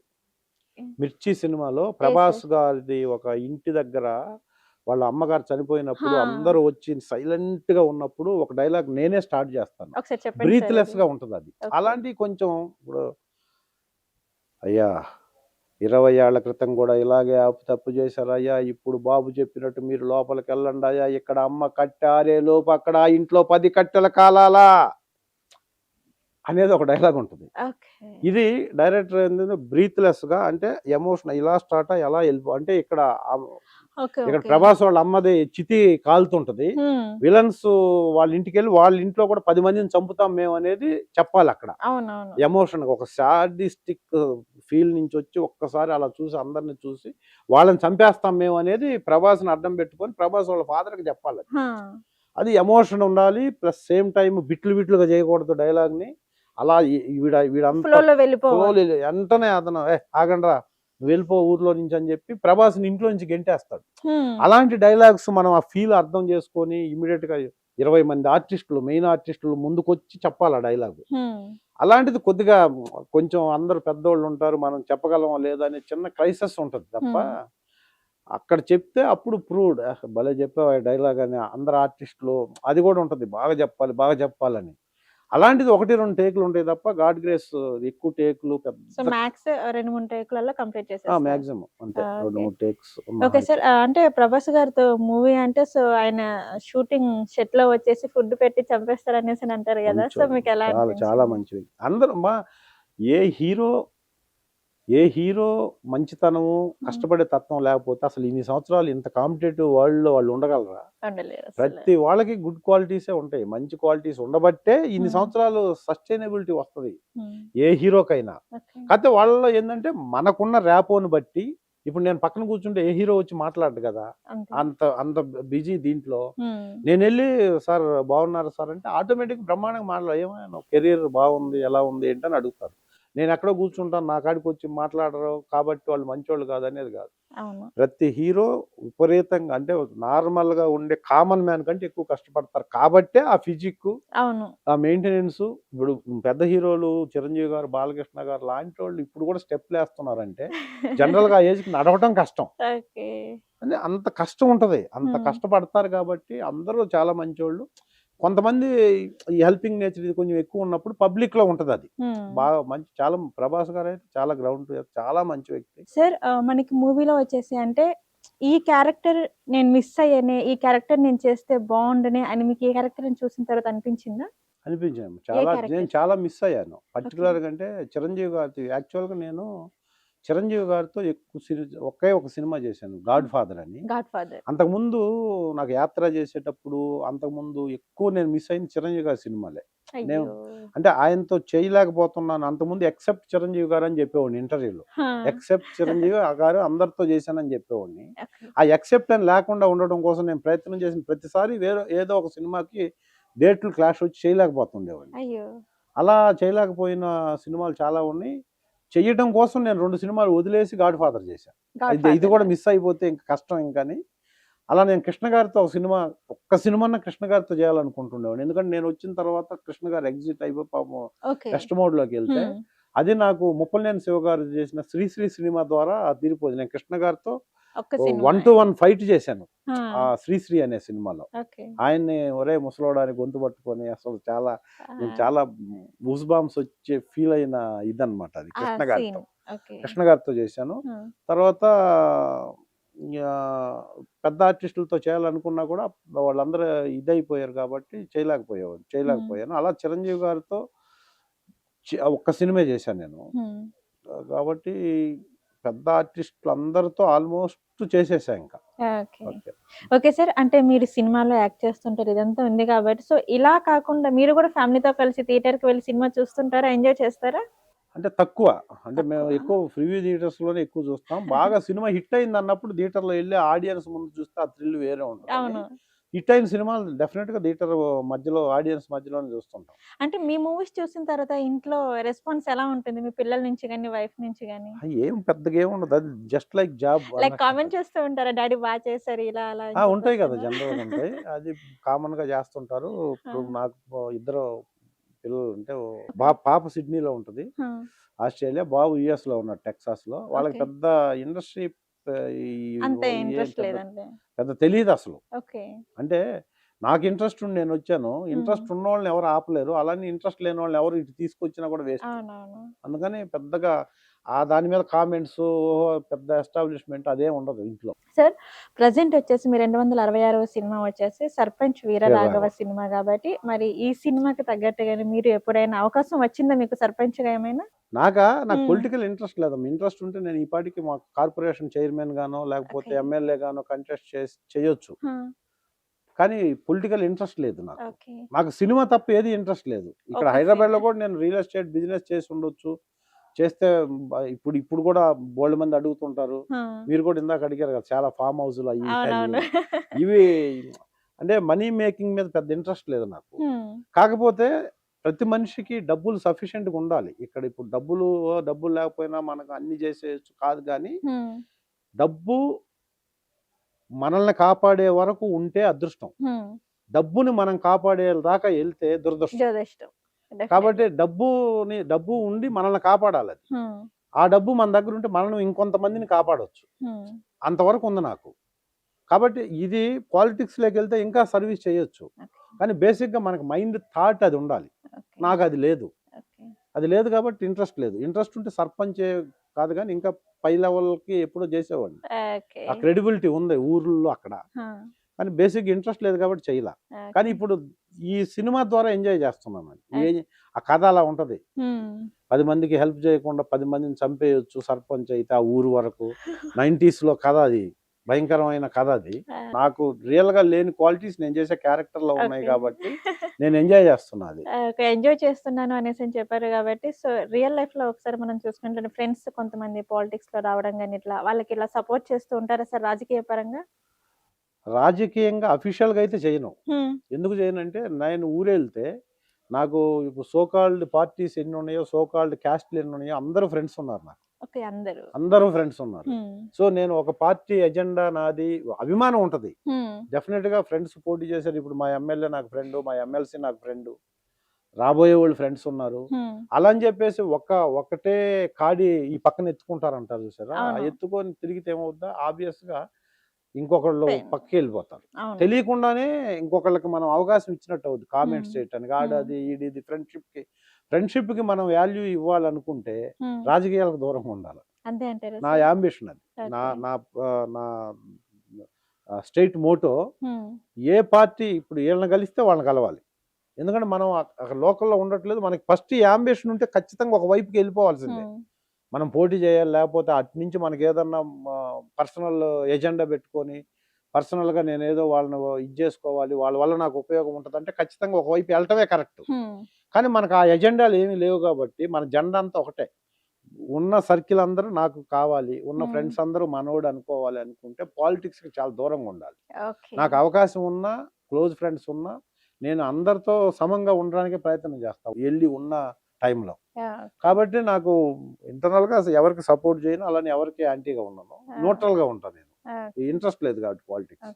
ఓకే సార్, అటు మీరు యాక్టర్ గా ఉన్నారు కాబట్టి, అలానే ఇంకొకటి ఏంటి అంటే మీరు మోటివేషన్ స్పీకర్ అని చెప్పి కూడా మేము విన్నాం కాబట్టి, సో ప్రజెంట్ యూత్ కి మీరు ఏమైనా ఒక మెసేజ్ ఇవ్వాలి అనుకుంటే యాజ్ ఎ మోటివేషన్ స్పీకర్ గా ఎటువంటి మెసేజ్ ఇస్తారు? ఈ మోటివేషన్ స్పీకర్ అనేది సపరేట్ గా ఏం లేదమ్మా. పిలుస్తుంటారు, వెళ్తుంటాం, చెప్తుంటాం. అది ఇప్పుడున్న యూత్ కి ఏం చెప్తానంటే, మీరు బయటికి వెళ్ళి ఇంటికి వస్తే ఇంట్లో ఉన్న మీ అమ్మగారికి చెప్పకుండా ఉండే ఒక పని చేసి రావద్దు. మీరు ఏ పని చేసినా ధైర్యంగా మీ ఇంట్లో ఉన్న మీ అమ్మకి నేను ఉదయం నుంచి సాయంత్రం వరకు ఈ పని చేశాను అని మీ అమ్మగారికి మీరు ధైర్యంగా చెప్పగలిగితే మీరు క్లీన్. ఇప్పుడున్న యూత్ అలా ఉండాలని నేను కోరుకుంటాను. అంతే. ఎందుకంటే ఈ ప్రపంచంలో నీ మంచి కోరుకునేది ఫస్ట్ అమ్మ, తర్వాత నాన్న. వాళ్ళిద్దరికి చెప్పలేని పని నువ్వు ఒక పని చేసి వచ్చి వాళ్ళిద్దరిలో ఎవరికొకరికి చెప్పలేకుండా నువ్వు ఉన్నావు అంటే నువ్వు యాంటీ సోషల్ ఎలిమెంట్. అంటే నువ్వు అలాంటి పని చేసావని అర్థం. నువ్వు ధైర్యంగా నేను బార్కి వెళ్ళాను, ఫ్రెండ్స్తో మందు తాగలేదు, నేను క్లబ్కి వెళ్ళాను, ఫ్రెండ్స్తో ఎంజాయ్ చేసి వచ్చాను అని కూడా నువ్వు చెప్పగలిగి ఉంటే నువ్వు ట్రాన్స్పరెన్సీ ఉన్నట్టు నీకు. అలా నువ్వు చేసిన ప్రతి పని మీ అమ్మకి ఫస్ట్, తర్వాత మీ నాన్నకు చెప్పగలిగిన స్టేజ్లో నువ్వు ఉంటే నువ్వు డెఫినెట్గా లైఫ్లో విజయం సాధిస్తావు, నువ్వు సక్సెస్ అవుతావు. అలా ఇప్పుడు ఉన్న యూత్ ఉండాలని నేను కోరుకుంటాను. Okay, thank you sir. మాకు సంక్రాంతి స్పెషల్గా చాలా మంచి విషయాలు అయితే మాకు తెలియజేశారు. Thank you sir. Thank you అండి. Thank you so much. CVR news channel ప్రేక్షకులందరికీ నేను సంక్రాంతి శుభాకాంక్షలు తెలియజేస్తూ, ఈ సంక్రాంతిని అందరూ ఆయురారోగ్యాలతో, అష్టైశ్వర్యాలతో, సుఖశాంతులతో శుభంగా జరుపుకోవాలని మనస్ఫూర్తిగా కోరుకుంటూ మీ అందరి దగ్గర సెలవు తీసుకుంటున్నా. మీ Dil Ramesh. Thank you. So ఇది చూసారు కదా సంక్రాంతి స్పెషల్ ఇంటర్వ్యూ. నెక్స్ట్ ఇంకో స్పెషల్ ఇంటర్వ్యూతో, స్పెషల్ గెస్ట్తో మీ ముందుకుంటాను. అంతవరకు చూస్తూనే ఉండండి సివిఆర్ న్యూస్ ఛానల్. 98లో ఫస్ట్ సినిమా సీతారామరాజు అనే సినిమాతో కెరీర్ స్టార్ట్ అయ్యింది. ఏమిరా చంపేసినా అన్నే ఏట కొడవలతో నరికి పారేసినావా, సీబమ్మములతో ముక్కలు చేసినావా? సినిమాలో చూసిన దానికన్నా రియల్ గా చూస్తేనే చాలా బాగుంది. నాకు ఇన్స్పిరేషన్ అంతా మా నాన్నగారు ఇండస్ట్రీకి రావటానికి. అదొక ఆప్యాయత ఉంటుంది. నేర్చుకోవటం, మార్చుకోవటం, సర్దుకోవటం, సమకూర్చుకోవటమే సినిమా. సార్ ఛాలెంజ్ చేసి వచ్చారు. దీనిలో కనపడేంత వరకు నేను మళ్ళీ ఊర్లో కనపడను మీకు.